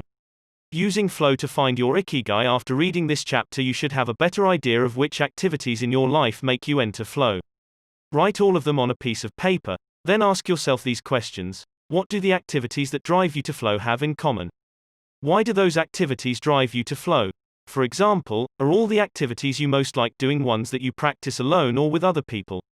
Do you flow more when doing things that require you to move your body or just to think? In the answers to these questions you might find the underlying ikigai that drives your life. If you don't, then keep searching by going deeper into what you like by spending more of your time in the activities that make you flow. Also, try new things that are not on the list of what makes you flow but that are similar and that you are curious about. For example, if photography is something that drives you into flow, you could also try painting. You might even like it more, or if you love snowboarding and have never tried surfing. Flow is mysterious. It is like a muscle. The more you train it, the more you will flow, and the closer you will be to your ikigai. Part 5. Masters of Longevity. Words of wisdom from the longest living people in the world. When we started working on this book, we didn't want to just research the factors that contribute to a long and happy life. We wanted to hear from the true masters of this art. The interviews we conducted in Okinawa merit their own chapter, but in the section that precedes it we have provided an overview of the life philosophies of a few international champions of longevity. We're talking about supercentenarians, people who live to 110 years of age or more. The term was coined in 1970 by Norris McWhirter, editor of the Guinness Book of World Records. Its use became more widespread in the 1990s, after it appeared in William Strauss and Neil Howe's Generations. Today there are an estimated 300 to 450 supercentenarians in the world, although the age of only around 75 of them has been confirmed. They aren't superheroes, but we could see them as such for having spent far more time on this planet than the average life expectancy would predict. Given the rise in life expectancy around the world, the number of supercentenarians might also increase. A healthy and purposeful life could help us join their ranks. Let's take a look at what a few of them have to say. Masao Okawa, 117, eat and sleep, and you'll live a long time. You have to learn to relax. According to the Gerontology Research Group, until April 2015, the oldest living person in the world was Masao Okawa, who passed away in a care facility in Osaka, Japan, after living for 117 years and 27 days. The daughter of a textile merchant, she was born in 1898, when Spain lost its colonies in Cuba and the Philippines, and the United States annexed Hawaii and launched Pepsi-Cola. Until she was 110, this woman, who lived in 3 different centuries, cared for herself unassisted. When specialists asked about her self-care routine, Masao answered simply, eating sushi and sleeping. But in an unusual way, rituals still permeate daily life and business practices in modern Japan. The main religions in Japan, Confucianism, Buddhism, and Shintoism, are all ones in which the rituals are more important than absolute rules. When doing business in Japan, process, manners, and how you work on something is more important than the final results. Whether this is good or bad for the economy is beyond the scope of this book. What is indisputable, though, is that finding flow in a ritualistic workplace is much easier than in one in which we are continually stressed out trying to achieve unclear goals set by our bosses. Rituals give us clear rules and objectives, which help us enter a state of flow. When we have only a big goal in front of us, we might feel lost or overwhelmed by it. Rituals help us by giving us the process, the sub-steps, on the path to achieving a goal. When confronted with a big goal, try to break it down into parts and then attack each part one by one. Focus on enjoying your daily rituals, using them as tools to enter a state of flow. Don't worry about the outcome, it will come naturally. Happiness is in the doing, not in the result. As a rule of thumb, remind yourself, rituals over goals. The happiest people are not the ones who achieve the most. They are the ones who spend more time than others in a state of flow. Using flow to find your IKIGAI. After reading this chapter, you should have a better idea of which activities in your life make you enter flow. Write all of them on a piece of paper, then ask yourself these questions. What do the activities that drive you to flow have in common? Why do those activities drive you to flow? For example, are all the activities you most like doing ones that you practice alone or with other people? Do you flow more when doing things that require you to move your body or just to think? In the answers to these questions you might find the underlying IKIGAI that drives your life. If you don't, then keep searching by going deeper into what you like by spending more of your time in the activities that make you flow. Also, try new things that are not on the list of what makes you flow but that are similar and that you are curious about. For example, if photography is something that drives you into flow, you could also try painting. You might even like it more, or if you love snowboarding and have never tried surfing. Flow is mysterious. It is like a muscle. The more you train it, the more you will flow, and the closer you will be to your IKIGAI. Part 5. Masters of Longevity. Words of wisdom from the longest living people in the world. When we started working on this book, we didn't want to just research the factors that contribute to a long and happy life. We wanted to hear from the true masters of this art. The interviews we conducted in Okinawa merit their own chapter, but in the section that precedes it we have provided an overview of the life philosophies of a few international champions of longevity. We're talking about supercentenarians, people who live to 110 years of age or more. The term was coined in 1970 by Norris McWhirter, editor of the Guinness Book of World Records. Its use became more widespread in the 1990s, after it appeared in William Strauss and Neil Howe's Generations. Today there are an estimated 300 to 450 supercentenarians in the world, although the age of only around 75 of them has been confirmed. They aren't superheroes, but we could see them as such for having spent far more time on this planet than the average life expectancy would predict. Given the rise in life expectancy around the world, the number of supercentenarians might also increase. A healthy and purposeful life could help us join their ranks. Let's take a look at what a few of them have to say. Masao Okawa, 117, eat and sleep, and you'll live a long time. You have to learn to relax. According to the Gerontology Research Group, until April 2015, the oldest living person in the world was Masao Okawa, who passed away in a care facility in Osaka, Japan, after living for 117 years and 27 days. The daughter of a textile merchant, she was born in 1898, when Spain lost its colonies in Cuba and the Philippines, and the United States annexed Hawaii and launched Pepsi-Cola. Until she was 110, this woman, who lived in 3 different centuries, cared for herself unassisted. When specialists asked about her self-care routine, Masao answered simply, eating sushi and sleeping. A fact that favors a patient attitude with regard to the passage of time. The man responsible for the Guggenheim Museum Bilbao, however, knows how to live in the here and now. You stay in your time.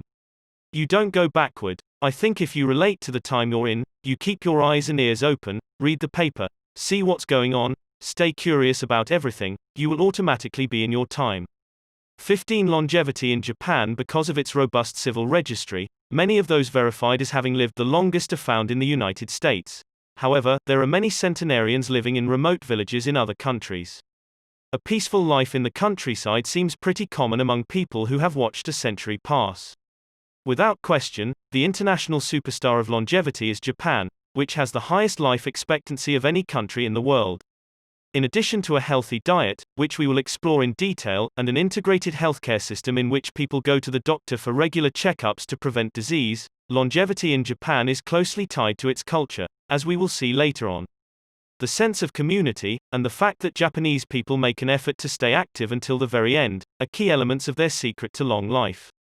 If you want to stay busy even when there's no need to work, there has to be an ikigai on your horizon, a purpose that guides you throughout your life and pushes you to make things of beauty and utility for the community and yourself.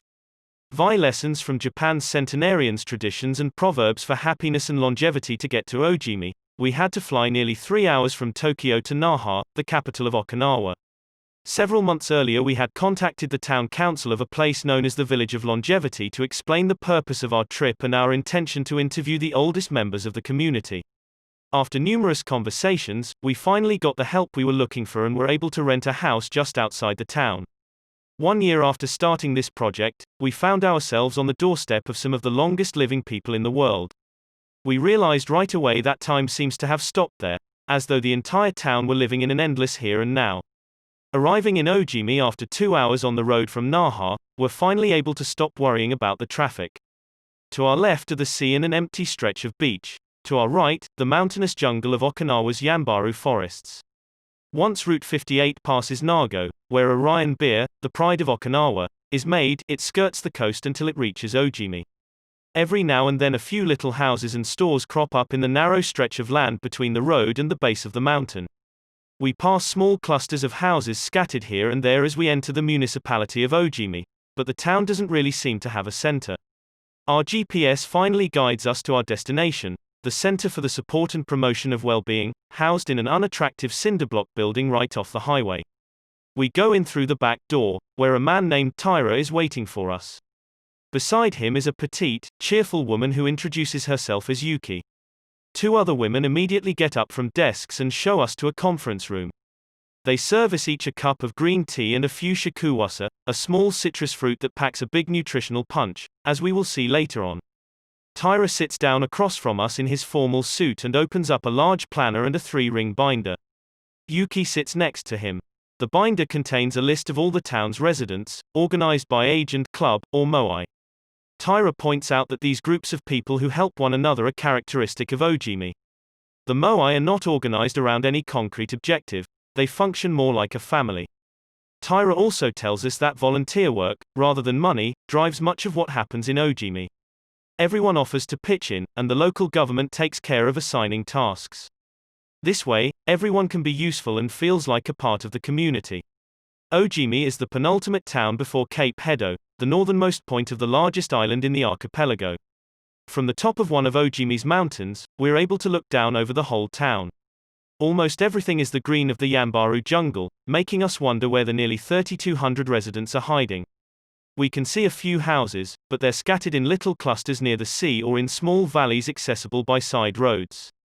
Communal life. We're invited to eat in one of Ojimi's few restaurants, but when we arrive the only 3 tables are already reserved. Don't worry, we'll go to Chiraumi instead. It never fills up, says Yuki, walking back to her car. She's still driving at age 88, and takes great pride in that. Her co-pilot is 99, and has also decided to spend the day with us. We have to drive fast to keep up with them on a highway that is sometimes more dirt than asphalt. Finally reaching the other end of the jungle, we can at last sit down to eat. I don't really go to restaurants, Yuki says as we take our seats. Almost everything I eat comes from my vegetable garden, and I buy my fish from Tanaka, who's been my friend forever.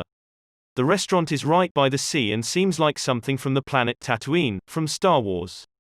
The menu boasts in large letters that it serves slow food, prepared with organic vegetables grown in the town. But really, Yuki continues, food is the least important thing. She is extroverted, and rather pretty. She likes to talk about her role as the director of several associations run by the local government. Food won't help you live longer, she says, bringing to her lips a bite of the diminutive confection that followed our meal. The secret is smiling and having a good time. There are no bars and only a few restaurants in Ojimi, but those who live there enjoy a rich social life that revolves around community centers. The town is there enjoy a rich social life that revolves around community centers. The town is divided into 17 neighborhoods, and each one has a president and several people in charge of things like culture, festivals, social activities, and longevity. Residents pay close attention to this last category. We're invited to the community center of one of the 17 neighborhoods. It is an old building right next to one of the mountains of the Yanbaru jungle, home to Bunagaya, the town's iconic sprites. The Bunagaya spirits of the Yanbaru jungle. Bunagaya are magical creatures that inhabit the Yanbaru jungle near Ojimi and its surrounding towns. They manifest as children with long red hair, and like to hide in the jungle's gajumaru, banyan, trees and go fishing on the beach. Many of Okinawa's stories and fables are about Bunagaya sprites. They are mischievous, playful, and unpredictable. Locals say that the Bunagaya love the mountains, rivers, sea, trees, earth, wind, and animals, and that if you want to befriend them, you have to show respect for nature. A birthday party. When we arrive at the neighborhood's community center, we're greeted by a group of about 20 people who proudly proclaim, "The youngest among us is 83, we conduct our interviews at a large table while drinking green tea." When we finish, we're brought to an event space, where we celebrate the birthdays of 3 members of the group. One woman is turning 99, another 94, and one young man has just reached 89. We sing a few songs popular in the village and finish up with "Happy Birthday" in English. The woman turning 99 blows out the candles and thanks everyone for coming to her party. We eat homemade shakuwasa cake and end up dancing and celebrating as though it were the birthday of a 20-something. It's the first party, but not the last, that we'll attend during our week in the village. We'll also do karaoke with a group of seniors who sing better than we do, and attend a traditional festival with local bands, dances, and food stands at the inn. Attend a traditional festival with local bands, dances, and food stands at the foot of a mountain. Celebrate each day. Together, celebrations seem to be an essential part of life in Ojimi. We're invited to watch a game of gateball, one of the most popular sports among Okinawa's older residents. It involves hitting a ball with a mallet-like stick. It is a low-impact sport that can be played anywhere, and is a good excuse to move around and have fun as a group. The residents hold local competitions, and there is no age limit for participants. We participate in the weekly game and lose to a woman who recently turned 104. Everyone cheers, and the defeated look on our faces elicits laughter.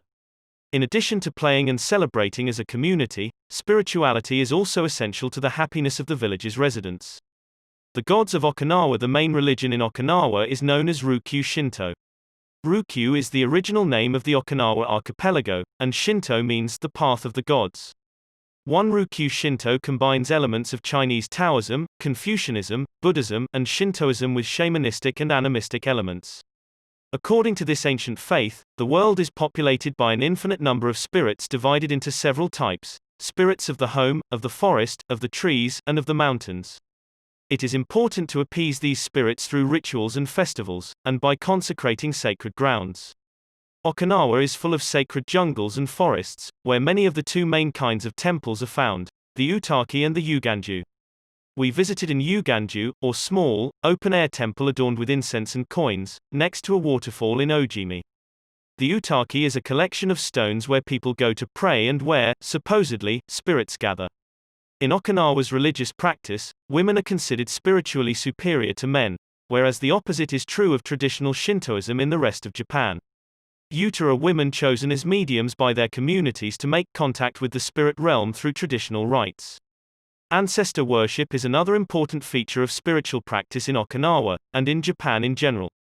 The home of each generation's firstborn usually contains a butsudan, or small altar, used to pray for and make offerings to the family's ancestors.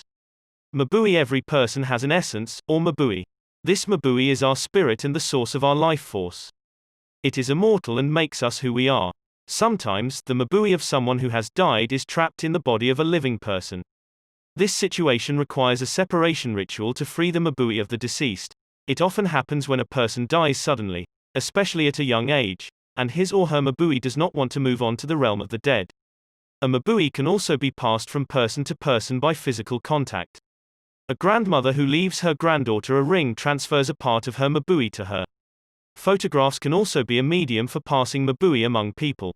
The older, the stronger looking back, our days in Ojimi were intense but relaxed, sort of like the lifestyle of the locals, who always seemed to be busy with important tasks but who, upon closer inspection, did everything with a sense of calm. They were always pursuing their ikigai, but they were never in a rush. Not only did they seem to be happily busy, but we also noticed that they followed the other principles for happiness that Washington Burnap stated 200 years ago. The grand essentials to happiness in this life are something to do, something to love, and something to hope for. 2. On our last day, we went to buy gifts at a small market at the edge of town. The only things sold there are local vegetables, green tea, and shikuwasa juice, along with bottles of water from a spring hidden in the Yambaru forests, bearing labels that read longevity water. We bought ourselves some of this longevity water and drank it in the parking lot, looking out over the sea and hoping that the little bottles that promised a magic elixir would bring us health and long life, and would help us find our own ikigai. Then we took a photo with a statue of a bunagaya, and walked up to it one last time to read the inscription, a declaration from the town where people live longest at 80. I am still a child. When I come to see you at 90, send me away to wait until I'm 100. The older, the stronger. Let us not depend too much on our children as we age. If you seek long life and health, you are welcome in our village, where you will be blessed by nature, and together we will discover the secret to longevity. April 23, 1993. Ojimi Federation of Senior Citizen Clubs. The interviews. Over the course of a week we conducted a total of 100 interviews, asking the eldest members of the community about their life philosophy, their ikigai, and the secrets to longevity. We filmed these conversations with 2 cameras for use in a little documentary, and chose a few especially meaningful and inspiring statements to include in this section of the book. 1. Don't worry. The secret to a long life is not to worry. And to keep your heart young, don't let it grow old. Open your heart to people with a nice smile on your face. If you smile and open your heart, your grandchildren and everyone else will want to see you. The best way to avoid anxiety is to go out in the street and say hello to people. I do it every day. I go out there and say, hello, and see you later. Then I go home and care for my vegetable garden. In the afternoon, I spend time with friends. Here, everyone gets along. We try not to cause problems. Spending time together and having fun is the only thing that matters. 2. Cultivate good habits. 2. Cultivate good habits. I feel joy every morning waking up at 6 and opening the curtains to look out at my garden, where I grow my own vegetables. I go right outside to check on my tomatoes, my mandarin oranges. I love the sight of them, it relaxes me. After an hour in the garden I go back inside and make breakfast. I plant my own vegetables and cook them myself. That's my ikigai. The key to staying sharp in old age is in your fingers. From your fingers to your brain, and back again. If you keep your fingers busy, you'll live to see 100. I get up at 4 every day. I set my alarm for that time, have a cup of coffee, and do a little exercise, lifting my arms. That gives me energy for the rest of the day. I eat a bit of everything. I think that's the secret. I like variety in what I eat. I think it tastes better. Working. If you don't work, your body breaks down. When I wake up, I go to the butsudan and light incense. You have to keep your ancestors in mind. It's the first thing I do every morning. I wake up every day at the same time, early, and spend the morning in my vegetable garden. I go dancing with my friends once a week. I do exercise every day, and every morning I go for a little walk. I never forget to do my Taiso exercises when I get up. Eating vegetables. It helps you live longer. To live a long time, you need to do 3 things: exercise to stay healthy, eat well, and spend time with people. 3. Nurture your friendships every day. Getting together with my friends is my most important ikigai. We all get together here and talk. It's very important. I always know I'll see them all here tomorrow, and that's one of my favorite things in life. My main hobby is getting together with friends and neighbors. Talking each day with the people you love, that's the secret to a long life. I say, hello, and see you later, to the children on their way to school, and wave at everyone who goes by me in their car. Drive safely, I say. Between 7:20 a.m. and 8:15 a.m., I'm outside on my feet the whole time, saying hello to people. Once everyone's gone, I go back inside, chatting and drinking tea with my neighbors. That's the best thing in life. And singing together. I wake up at 5 every morning, leave the house, and walk to the sea.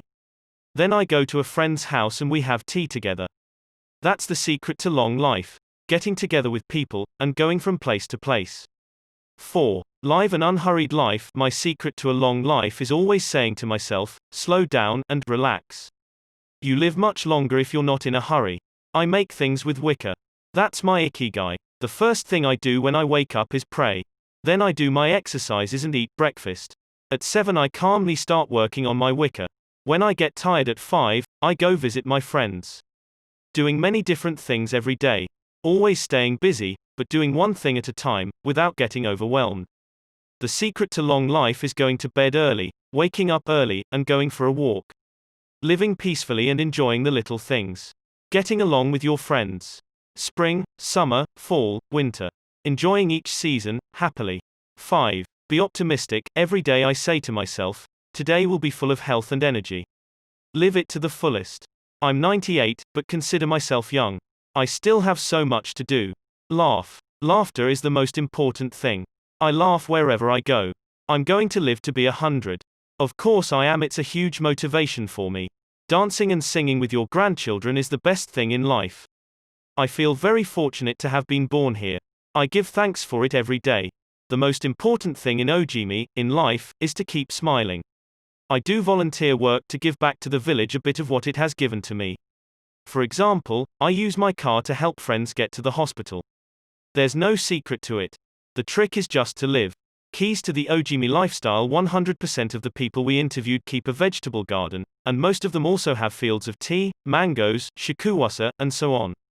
All belong to some form of neighborhood association, where they feel cared for as though by family. They celebrate all the time, even little things. Music, song, and dance are essential parts of daily life. They have an important purpose in life, or several. They have an ikigai, but they don't take it too seriously. They are relaxed and enjoy all that they do. They are very proud of their traditions and local culture. They are passionate about everything they do, however insignificant it might seem. Locals have a strong sense of uimaru, recognizing the connection between people. They help each other with everything from work in the fields, harvesting sugarcane or planting rice, to building houses and municipal projects. Our friend Miyagi, who ate dinner with us on our last night in town, told us that he was building a new home with the help of all his friends, and that we could stay there the next time we were in Ojimi. They are always busy, but they occupy themselves with tasks that allow them to relax. We didn't see a single old grandpa sitting on a bench doing nothing. They're always coming and going, to sing karaoke, visit with neighbors, or play a game of gateball. 7. The IKIGAI diet. What the world's longest living people eat and drink. According to the World Health Organization, Japan has the highest life expectancy in the world, 85 years for men and 87.3 years for women. Moreover, it has the highest ratio of centenarians in the world, more than 520 for every million people, as of September 2016. Source: World Health Organization, 1966, Japanese Ministry of Health, Labor and Welfare, 2004, U.S. Department of Health and Human Services, CDC, 2005. The above graphic, which compares life expectancy in Japan, its province Okinawa, Sweden, and the United States, shows that, while life expectancy in Japan is high overall, Okinawa exceeds the national average. Okinawa is one of the areas in Japan that were most affected by World War II.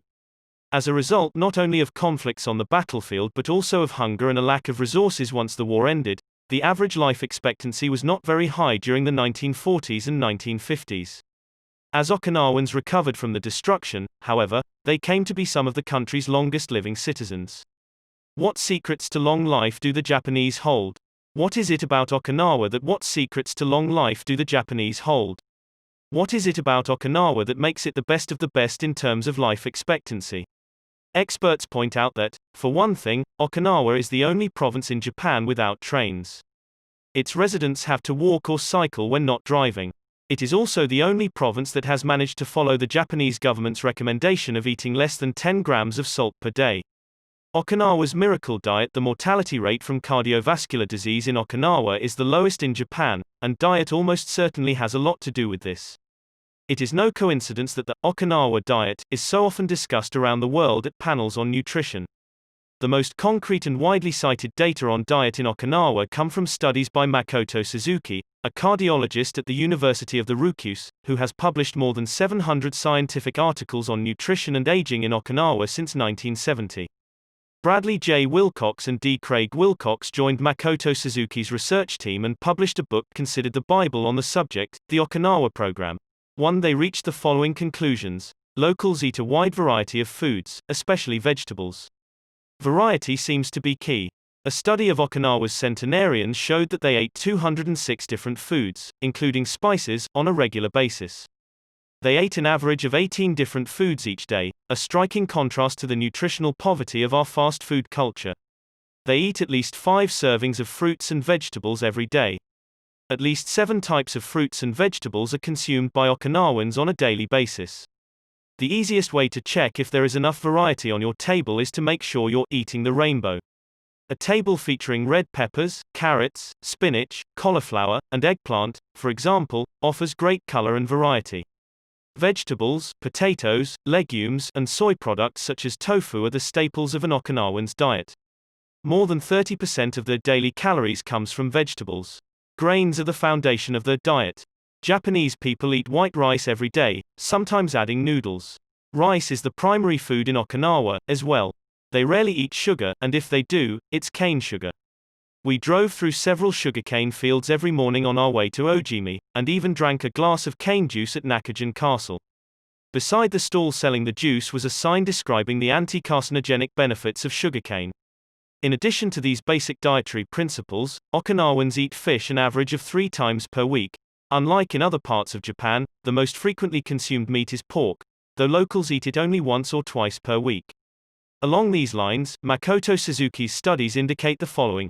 Okinawans consume, in general, 1/3 as much sugar as the rest of Japan's population, which means that sweets and chocolate are much less a part of their diet.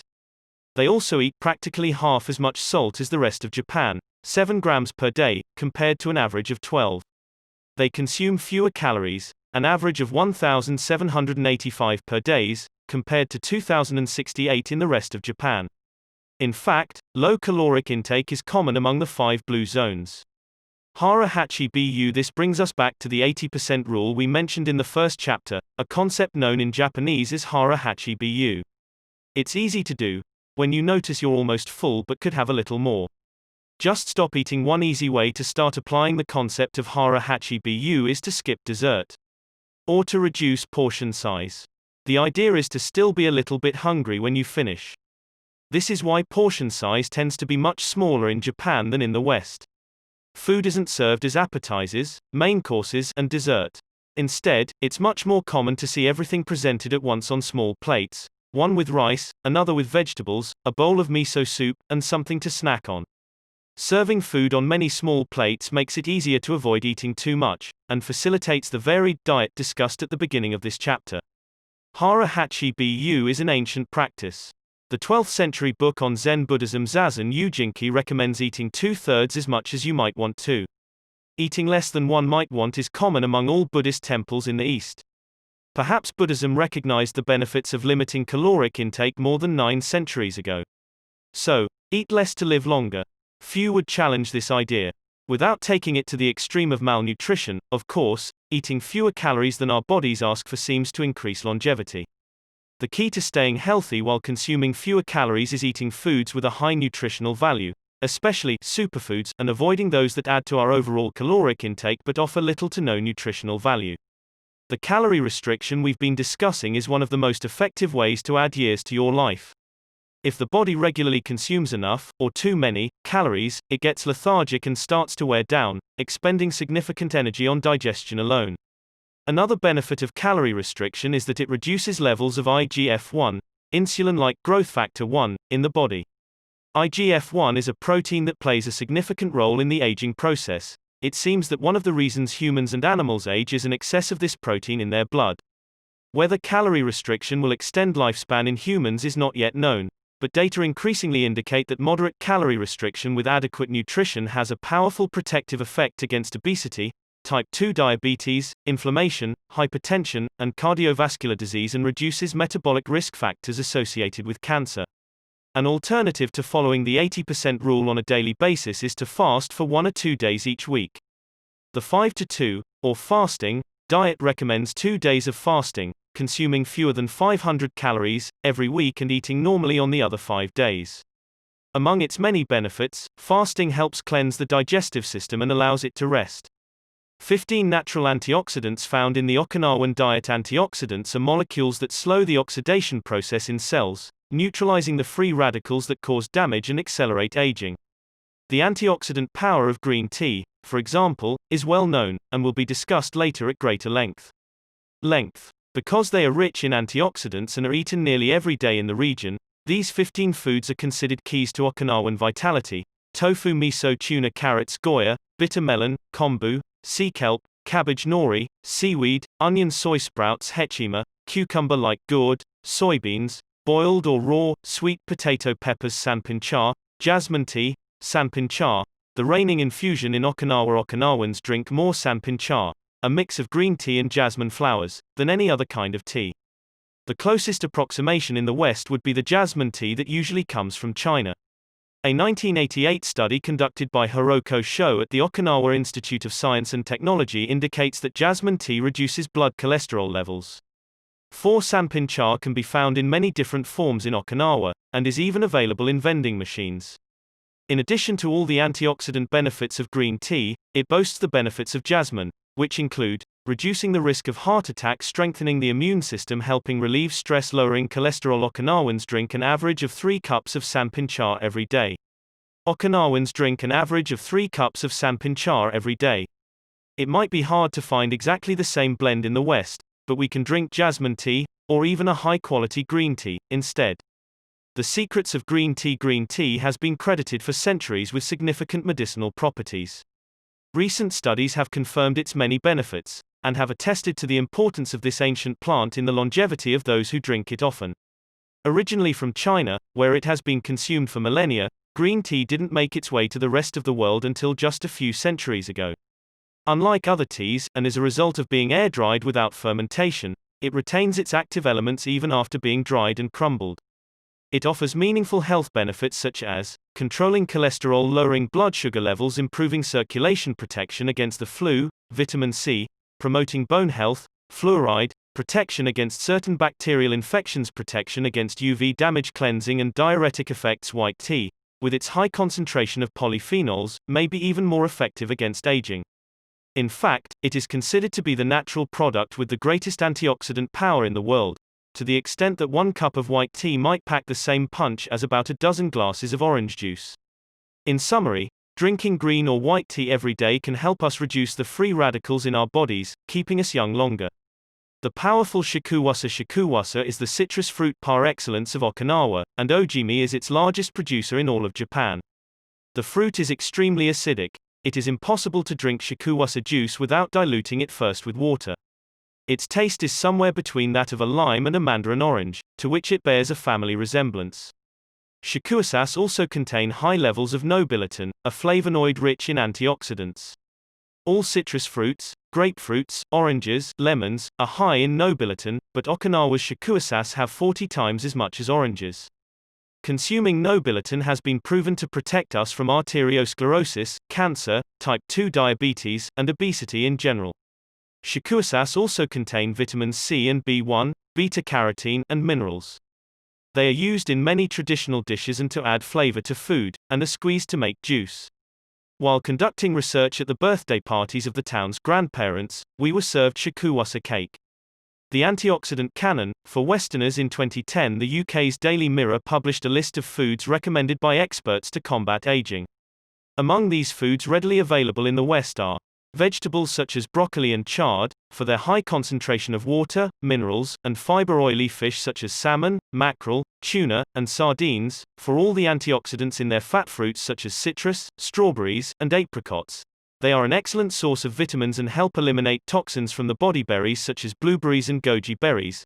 They are rich in phytochemical antioxidants; dried fruits, which contain vitamins and antioxidants, and give you energy; grains such as oats and wheat, which give you energy and contain minerals; olive oil, for its antioxidant effects that show in your skin; red wine, in moderation, for its antioxidant and vasodilatory properties. Foods that should be eliminated are refined sugar and grains, processed baked goods, and prepared foods, along with cow's milk and all its derivatives.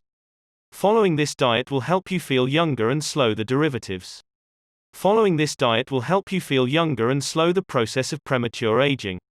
8 gentle movements, longer life exercises from the East that promote health and longevity. Studies from the Blue Zones suggest that the people who live longest are not the ones who do the most exercise but rather the ones who move the most.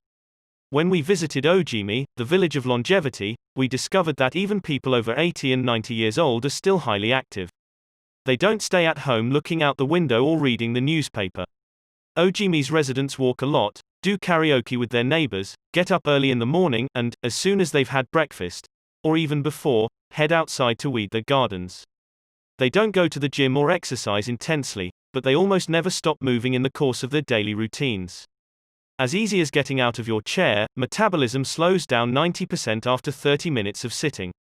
The enzymes that move the bad fat from your arteries to your muscles, where it can get burned off, slow down. And after 2 hours, good cholesterol drops 20%. Just getting up for 5 minutes is going to get things going again. These things are so simple they're almost stupid, says Gavin Bradley in a 2015 interview with Bridget Schulte for The Washington Post. Bradley is one of the preeminent experts on the subject, and the director of an international organization dedicated to building awareness of how detrimental sitting all the time can be to our health. If we live in a city, we might find it hard to move in natural and healthy ways every day, but we can turn to exercises that have proven for centuries to be good for the body. The Eastern disciplines for bringing body, mind, and soul into balance have become quite popular in the West, but in their countries of origin they have been used for ages to promote health. Yoga, originally from India, though very popular in Japan, and China's Qigong and Tai Chi, among other disciplines, seek to create harmony between a person's body and mind so they can face the world with strength, joy, and serenity. They are touted as elixirs of youth, and science has endorsed the claim. These gentle exercises offer extraordinary health benefits, and are particularly appropriate for older individuals who have a harder time staying fit. Tai Chi has been shown, among other things, to slow the development of osteoporosis and Parkinson's disease, to increase circulation, and to improve muscle tone and flexibility. Its emotional benefits are just as important. It is a great shield against stress and depression. You don't need to go to the gym for an hour every day or run marathons. As Japanese centenarians show us, all you need is to add movement to your day. Practicing any of these Eastern disciplines on a regular basis is a great way to do so. An added benefit is that they all have well-defined steps, and as we saw in Chapter IV, disciplines with clear rules are good for flow. If you don't like any of these disciplines, feel free to choose a practice that you love and that makes you move. In the following pages we'll take a look at some of the practices that promote health and longevity. But first, a little appetizer. A singularly Japanese exercise for starting your day. Radio Taiso. This morning warm-up has been around since before World War II. The radio part of its name is from when the instructions for each exercise were transmitted over the radio, but today people usually do these movements while tuned to a television channel or internet video demonstrating the steps. One of the main purposes of doing Radio Taiso is to promote a spirit of unity among participants. The exercises are always done in groups, usually in schools before the start of classes, and in businesses before the workday begins. Statistics show that 30% of Japanese practice Radio Taiso for a few minutes every morning, but Radio Taiso is one thing that almost everyone we interviewed in Ojimi had in common. Even the residents of the nursing home we visited dedicated at least 5 minutes every day to it, though some did the exercises from their wheelchairs. We joined them on their daily practice and we felt refreshed for the rest of the day. When these exercises are done in a group, it is usually on a sports field or in a large reception hall, and typically involves some kind of loudspeaker. The exercises take 5 or 10 minutes, depending on whether you do all or only some of them. They focus on dynamic stretching and increasing joint mobility. One of the most iconic radio Taiso exercises consists of simply raising mobility. One of the most iconic radio Taiso exercises consists of simply raising your arms above your head and then bringing them down in a circular motion. It is a tool to wake up the body, an easy mobility workout that is low in intensity and that focuses on exercising as many joints as possible. It might seem basic, but in our modern lives, we can spend days without raising our arms above our ears. Think about it. Our arms are down when using computers, when using smartphones, when reading books. One of the few times we raise our hands over our heads is when reaching for something in a cupboard or closet, while our ancestors were raising their hands over their heads all the time when gathering things from trees. Radio Taiso helps us to practice all the basic movements of the body. Yoga popular in Japan as well as in the West, yoga can be done by almost anyone. Some of its poses have even been adapted for pregnant women and practitioners with physical disabilities. Yoga comes from India, where it was developed millennia ago to unite our mental and physical elements. The word yoga itself comes from the Sanskrit term for yoke, which refers to the crosspiece that binds draft animals to one another and to the cart they're pulling. Yoga strives to unite body and mind in the same way, guiding us toward a healthy lifestyle in harmony with the world around us. The main objectives of yoga are to bring us closer to our human nature, mental and physical purification, to bring us closer to the divine styles of yoga. Though all are oriented towards similar goals, there are many different types of yoga that vary according to the traditions and texts from which they were developed. The differences among them lie, as the masters say, in the path taken to the summit of our best self. Jnana Yoga, the yoga of wisdom, the search for discipline and mental growth. Karma Yoga focuses on action, on tasks and duties that benefit oneself and one's community. Bhakti Yoga, the yoga of devotion and surrender to the divine. Mantra Yoga focuses on the recitation of mantras to reach a state of relaxation. Kundalini Yoga combines diverse steps to reach the desired mental state. Raja Yoga, also known as the royal path, encompasses a range of steps geared toward achieving communion with oneself and others. Hatha Yoga, the most widespread form in the West and Japan, characterized by asana or poses combined in a quest for balance. How to do a sun salutation. The sun salutation is one of the most iconic exercises in Hatha Yoga. To do it, you simply have to follow these 12 basic movements. 1. With your feet together, stand up straight but keep your muscles relaxed. Exhale. 2. Place the palms of your hands together in front of your chest. From this position, inhale as you raise your arms above your head and bend backward slightly. 3. Exhale as you bend forward until you touch the ground with the palms of your hands, without bending your knees. 4. Stretch one leg back to touch the floor with the tips of your toes. Inhale. 5. Bring the other leg back, keeping your legs and arms straight, as you hold your breath. 6. As you exhale, bend your arms and bring your chest to the ground and then forward, resting your knees on the ground. 7. Straighten your arms and bend your spine back, keeping the lower half of your body on the ground. Inhale. 8. With your hands and feet on the ground, lift your hips until your arms and legs are straight and your body forms an upside-down V. Exhale throughout the movement. 9. Bring forward the same leg you'd stretched back earlier and bend it so that your knee and foot are aligned under your head and between your hands. Inhale. 10. Exhale as you bring your back foot forward and straighten your legs, keeping your hands on the ground as in posture 3. 11. Bring your arms above your head with your palms together and bend backward slightly, as you did in posture 2, while you inhale. 12. Lower your arms to their initial position in mountain pose while you exhale. You've just greeted the sun. Now you're ready to have a fantastic day. Tai Chi, also known as Tai Chi Chuan, or Tai Jikan. Tai Chi is a Chinese martial art that can be traced back hundreds of years to Buddhism and Confucianism. It is very popular in Japan, too. According to Chinese tradition, it was created by the Taoist master and martial arts practitioner Zhang Sanfeng, though it was Yang Lucan who in the 19th century brought the form to the rest of the world. Tai Chi was originally a Neijia, or internal martial art, meaning its goal was personal growth. Focused on self-defense, it teaches those who practice it to defeat their adversaries by using the least amount of force possible and by relying on agility. Tai Chi, which was also seen as a means of healing body and mind, would go on to be used more frequently to foster health and inner peace. To encourage its citizens to be more active, the Chinese government promoted it as an exercise, and it lost its original connection to martial arts, becoming instead a source of health and well-being accessible to all. Styles of Tai Chi. There are different schools and styles of Tai Chi. The following are the best known.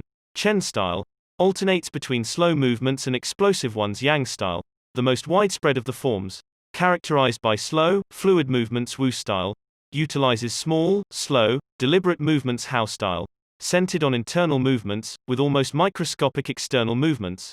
One of the least practiced forms of Tai Chi, even in China despite their differences, these styles all have the same objectives. 1. To control movement through stillness. 2. To overcome force through finesse. 3. To move second and arrive first. 4. To know yourself and your opponent. The 10 basic principles of Tai Chi according to the master Yang Chengfu. The correct practice of Tai Chi follows 10 basic principles. 1. Elevate the crown of your head, and focus all your energy there. 2. Tighten your chest and expand your back to lighten your lower body. 3. Relax your waist and let it guide your body. 4. Learn to differentiate between heaviness and lightness, knowing how your weight is distributed. 5. Relax the shoulders to allow free movement of the arms and promote the flow of energy. 6. Value the agility of the mind over the strength of the body. 7. Unify the upper and lower body so they act in concert. 8. Unify the internal and the external to synchronize mind, body, and breath. 9. Do not break the flow of your movement. Maintain fluidity and harmony. 10. Look for stillness in movement. An active body leads to a calm mind. Imitating clouds. One of the best known movements in Tai Chi consists of following the form of clouds in an exercise called wave hands like clouds. Here are the steps. 1. Extend your arms in front of you with your palms down. 2. Turn your palms to face in, as though you were hugging a tree trunk. 3. Open your arms out to the side. 4. Bring the left arm up and center, and the right arm down and center. 5. Trace the shape of a ball in front of your body. 6. Turn your left palm toward your face. 7. Shift your weight to your left foot and pivot from your hip toward that side, while your eyes follow the movement of your hand. 8. Bring your left hand to your waist and your right hand in front of your face. 9. Shift your weight to your right foot. 10. Pivot toward your right, looking at your raised right hand the entire time. 11. Repeat this movement fluidly, shifting your weight from one foot to the other as you reposition your hands. 6. As you exhale, bend your arms and bring your chest to the ground and then forward, resting your knees on the ground. 7. Straighten your arms and bend your spine back, keeping the lower half of your body on the ground. Inhale. 8. With your hands and feet on the ground, lift your hips until your arms and legs are straight and your body forms an upside-down V. Exhale throughout the movement. 9. Bring forward the same leg you'd stretched back earlier and bend it so that your knee and foot are aligned under your head and between your hands. Inhale. 10. Exhale as you bring your back foot forward and straighten your legs, keeping your hands on the ground as in posture 3. 11. Bring your arms above your head with your palms together and bend backward slightly, as you did in posture 2, while you inhale. 12. Lower your arms to their initial position in mountain pose while you exhale. You've just greeted the sun. Now you're ready to have a fantastic day. Tai Chi, also known as Tai Chi Chuan, or Tai Jikan. Tai Chi is a Chinese martial art that can be traced back hundreds of years to Buddhism and Confucianism. It is very popular in Japan, too. According to Chinese tradition, it was created by the Taoist master and martial arts practitioner Zhang Sanfeng, though it was Yang Lucan who in the 19th century brought the form to the rest of the world. Tai Chi was originally a Neijia, or internal martial art, meaning its goal was personal growth. Focused on self-defense, it teaches those who practice it to defeat their adversaries by using the least amount of force possible and by relying on agility. Tai Chi, which was also seen as a means of healing body and mind, would go on to be used more frequently to foster health and inner peace. To encourage its citizens to be more active, the Chinese government promoted it as an exercise, and it lost its original connection to martial arts, becoming instead a source of health and well-being accessible to all. Styles of Tai Chi. There are different schools and styles of Tai Chi. The following are the best known. Chen style alternates between slow movements and explosive ones. Yang style, the most widespread of the forms, characterized by slow, fluid movements. Wu style utilizes small, slow, deliberate movements. Hao style, centered on internal movements, with almost microscopic external movements. one of the least practiced forms of Tai Chi, even in China despite their differences. These styles all have the same objectives. 1. To control movement through stillness. 2. To overcome force through finesse. 3. To move second and arrive first. 4. To know yourself and your opponent. The 10 basic principles of Tai Chi according to the master Yang Chengfu. The correct practice of Tai Chi follows 10 basic principles. 1. Elevate the crown of your head, and focus all your energy there. 2. Tighten your chest and expand your back to lighten your lower body. 3. Relax your waist and let it guide your body. 4. Learn to differentiate between heaviness and lightness, knowing how your weight is distributed. 5. Relax the shoulders to allow free movement of the arms and promote the flow of energy. 6. Value the agility of the mind over the strength of the body. 7. Unify the upper and lower body so they act in concert. 8. Unify the internal and the external to synchronize mind, body, and breath. 9. Do not break the flow of your movement. Maintain fluidity and harmony. 10. Look for stillness in movement. An active body leads to a calm mind. Imitating clouds. One of the best known movements in Tai Chi consists of following the form of clouds in an exercise called wave hands like clouds. Here are the steps. 1. Extend your arms in front of you with your palms down. 2. Turn your palms to face in, as though you were hugging a tree trunk. 3. Open your arms out to the side. 4. Bring the left arm up and center, and the right arm down and center. 5. Trace the shape of a ball in front of your body. 6. Turn your left palm toward your face. 7. Shift your weight to your left foot and pivot from your hip toward that side, while your eyes follow the movement of your hand. 8. Bring your left hand to your waist and your right hand in front of your face. 9. Shift your weight to your right foot. 10. Pivot toward your right, looking at your raised right hand the entire time. 11. Repeat this movement fluidly, shifting your weight from one foot to the other as you reposition your hands.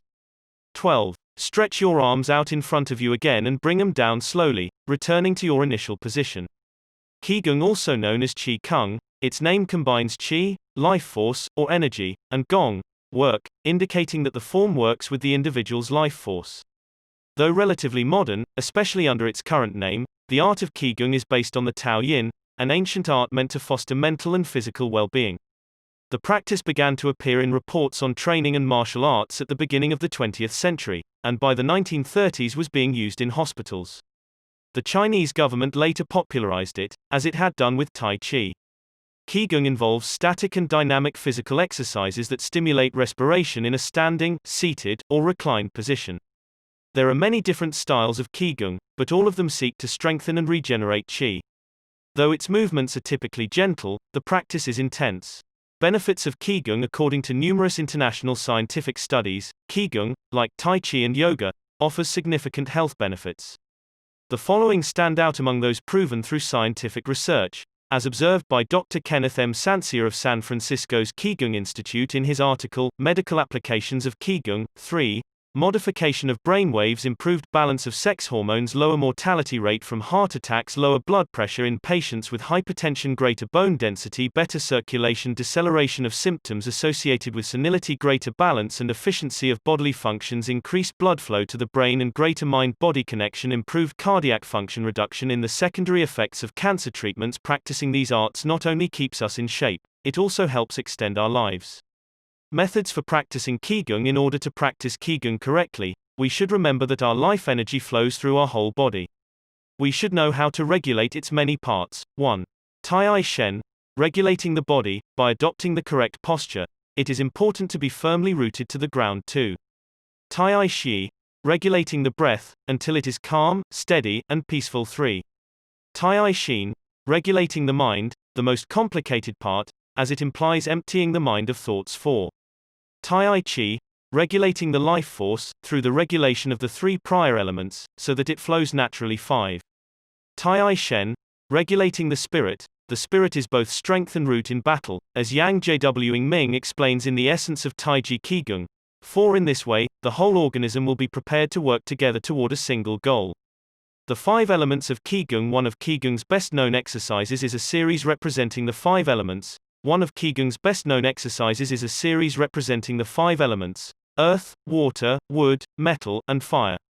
This series of movements seeks to balance the 5 currents of energy in order to improve brain and organ function. There are several ways to do these movements. In this case, we're following the model of Professor Maria Isabel Garcia Monreal from the IKIGAI Institute in Barcelona. Earth 1. Stand with your legs apart and your feet directly below your shoulders. 2. Turn your feet outward slightly to strengthen the posture. 3. Keep your shoulders relaxed and down and your arms loose at your sides, slightly away from your body. This is the Wu Qi, or rooted, posture. 4. As you inhale, raise your arms in front of you until your hands are level with your shoulders, your palms facing down. 5. Exhale as you bend your knees and bring your arms down until your hands are level with your stomach, your palms facing in. 6. Hold this position for a few seconds, focusing on your breath. Water 1. Starting from earth posture, bend your knees into a squat, keeping your chest upright and exhaling throughout. 2. Press your coccyx downward to stretch your lumbar spine. 3. As you inhale, stand to return to earth posture. 4. Repeat twice, for a total of 3. Wood 1. Starting from earth posture, turn your palms upward and open your arms to the side, forming a circle as you inhale, until your hands are level with your clavicle. Turn your hands so that your palms and elbows point downward, while keeping your shoulders relaxed. 2. Reverse the movement as you exhale, making a downward circle with your arms until you reach your initial position. 3. Repeat twice, for a total of 3. Metal 1. Starting from earth posture, raise your arms until your hands are level with your sternum. 2. Turn your palms toward each other, about 4 inches apart, with your fingers relaxed and slightly separated, pointing upward. 3. As you inhale, move your hands away from each other until they are shoulder width apart. 4. As you exhale, bring your hands toward each other until they are back in position 2. 5. Repeat twice, for a total of 3, observing the concentration of energy as you bring your hands together in front of your lungs. Fire 1. Starting from earth posture, bring your hands level with your heart as you inhale, with one hand slightly above the other and your palms facing each other. 2. Rotate your hands to feel the energy of your heart. 3. Turn from your waist gently to the left, keeping your torso relaxed and your forearms parallel to the ground. 4. With your palms still facing each other, separate your hands, bringing one up until it is level with your shoulder, and the other down in front of your abdomen. 5. Turn from your waist gently to the right, keeping your torso relaxed and your forearms parallel to the ground. 6. As you exhale, let your hands come back together in front of your heart. 7. With your palms still facing each other, separate your hands, bringing one up until it is level with your shoulder, and the other down in front of your abdomen. Completing the series 1. Starting from earth posture, inhale as you bring your hands level with your shoulders, palms facing down. 2. As you exhale, lower your arms to rest at your sides, returning to the initial Wu Qi posture. Shiatsu created in Japan in the early 20th century. Principally for the treatment of arthritis, Shiatsu also works on energy flow through the application of pressure with the thumbs and the palms of the hands. In combination with stretching and breathing exercises, it seeks to create equilibrium among the different elements of the body. It is not important that a Taoyin have a name, is imitating something, or is engraved in jade. What is important is the technique and the essence of what is really practiced. Stretching and contracting, bending and lifting of the head, stepping, lying down, resting or standing, walking or stepping slowly, screaming or breathing, everything can be a Taoyin. Ge Hong 5 Breathe Better, Live Longer. The book Shu Zhen Shishu, known in the West as 10 Books on the Cultivation of Perfection, dates back to the 13th century and is a compendium of materials from diverse sources on developing the mind and body. It quotes, among others, the celebrated Chinese doctor and essayist Sun Simiao, who lived during the 6th century. Sun Simiao was a proponent of a technique called the 6 healing sounds, which involves the coordination of movement, breathing, and pronouncing sounds with the purpose of bringing our souls to a place of calm. The 6 sounds are Zu, pronounced like shush with a deep sigh, which is associated with the liver he, pronounced like her, with a yawn, which is associated with the heart si, pronounced like sir, with a slow exhale, which is associated with the lungs chui, pronounced like chui, with a forceful exhale, which is associated with the kidneys hu, pronounced like hu, which is associated with the spleen shi, pronounced like shi, which connects the whole body. The following poem by Sun Simiao offers clues about how to live well according to the season. It reminds us of the importance of breathing, and suggests that as we breathe, we visualize the organs associated with each of the healing sounds. In spring, breathe Zu for clear eyes, and so wood can aid your liver. In summer, reach for He, so that heart and fire can be at peace. In fall, breathe Si to stabilize and gather metal, keeping the lungs moist. For the kidneys, next, breathe Chui and see your inner waters calm. The triple heater needs your Shi to expel all heat and troubles. In all 4 seasons, take deep breaths so your spleen can process food. And, of course, avoid exhaling noisily. Don't let even your own ears hear you. The practice is most excellent and will help preserve your divine elixir. It might feel confusing to be presented with all the Eastern traditions we have introduced in this chapter. The takeaway is that they all combine a physical exercise with an awareness of our breath.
The Stoics believed that these kinds of desires and ambitions are not worth pursuing. The objective of the virtuous person is to reach a state of tranquility, apatheia, the absence of negative feelings such as anxiety, fear, shame, vanity, and anger, and the presence of positive feelings such as happiness, love, serenity, and gratitude. In order to keep their minds virtuous, the Stoics practiced something like negative visualization. They imagined the worst thing that could happen in order to be prepared if certain privileges and pleasures were taken from them. To practice negative visualization, we have to reflect on negative events, but without worrying about them. Seneca, one of the richest men in ancient Rome, lived a life of luxury but was, nonetheless, an active Stoic. He recommended practicing negative visualization every night before falling asleep. In fact, he not only imagined these negative situations, he actually put them into practice. For example, by living for a week without servants, or the food and drink he was used to as a wealthy man. As a result, he was able to answer the question, what's the worst thing that could happen? Meditating for healthier emotions in addition to negative visualization and not giving in to negative emotions. Another central tenet of Stoicism is knowing what we can control and what we can't, as we see in the Serenity Prayer. Worrying about things that are beyond our control accomplishes nothing. We should have a clear sense of what we can change and what we can't, which in turn will allow us to resist giving in to negative emotions. In the words of Epictetus, it's not what happens to you, but how you react that matters. In Zen Buddhism, meditation is a way to become aware of our desires and emotions and thereby free ourselves from them. It is not simply a question of keeping the mind free of thoughts but instead involves observing our thoughts and emotions as they appear, without getting carried away by them. In this way, we train our minds not to get swept up in anger, jealousy, or resentment. One of the most commonly used mantras in Buddhism focuses on controlling negative emotions, Om Mani Padme Hum, in which Om is the generosity that purifies the ego, Ma is the ethics that purifies jealousy, Ni is the patience that purifies passion and desire, Pad is the precision that purifies bias, Me is the surrender that purifies greed, and Hum is the wisdom that purifies hatred. The here and now, and the impermanence of things. Another key to cultivating resilience is knowing in which time to live. Both Buddhism and Stoicism remind us that the present is all that exists, and it is the only thing we can control.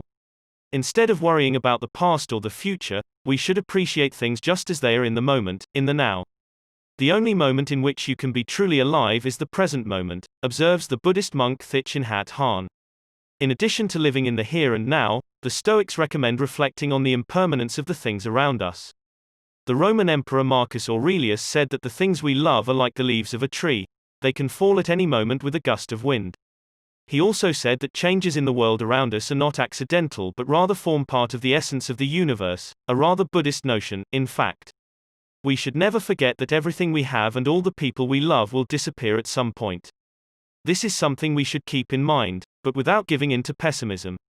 Being aware of the impermanence of things does not have to make us sad. It should help us love the present moment and those who surround us. All things human are short-lived and perishable, Seneca tells us. 2. The temporary, ephemeral, and impermanent nature of the world is central to every Buddhist discipline. Keeping this always in mind helps us avoid excessive pain in times of loss.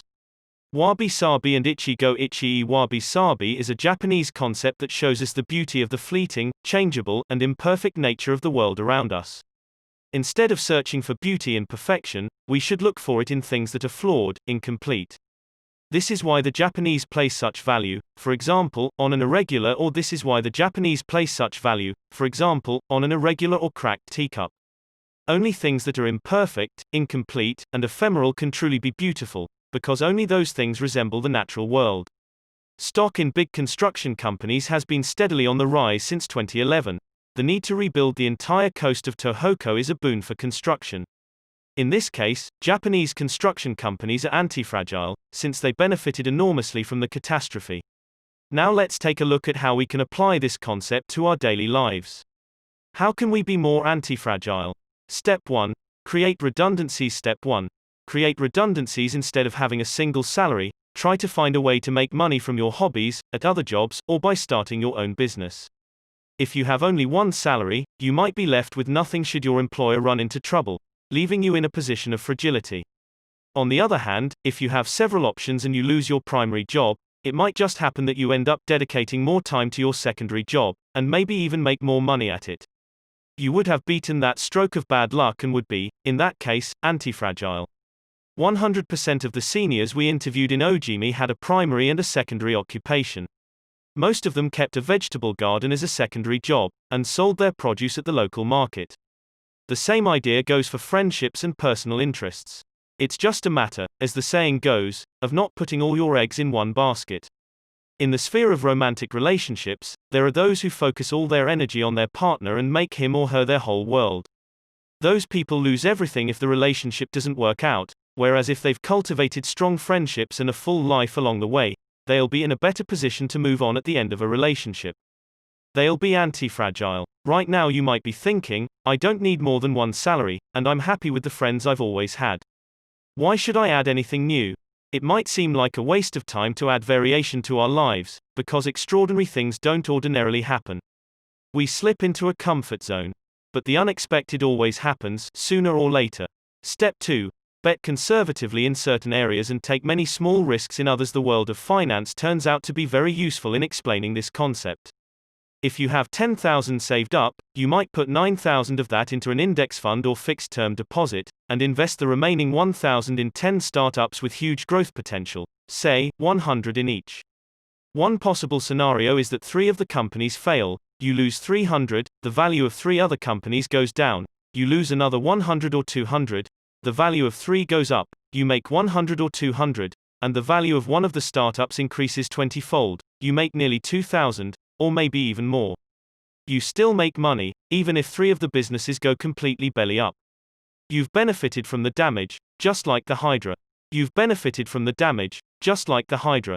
The key to becoming anti-fragile is taking on small risks that might lead to great reward, without exposing ourselves to dangers that might sink us, such as investing 10,000 in a fund of questionable reputation that we saw advertised in the newspaper. Step 3. Get rid of the things that make you fragile. We're taking the negative route for this exercise. Ask yourself, what makes me fragile? Certain people, things, and habits generate losses for us and make us vulnerable. Who and what are they?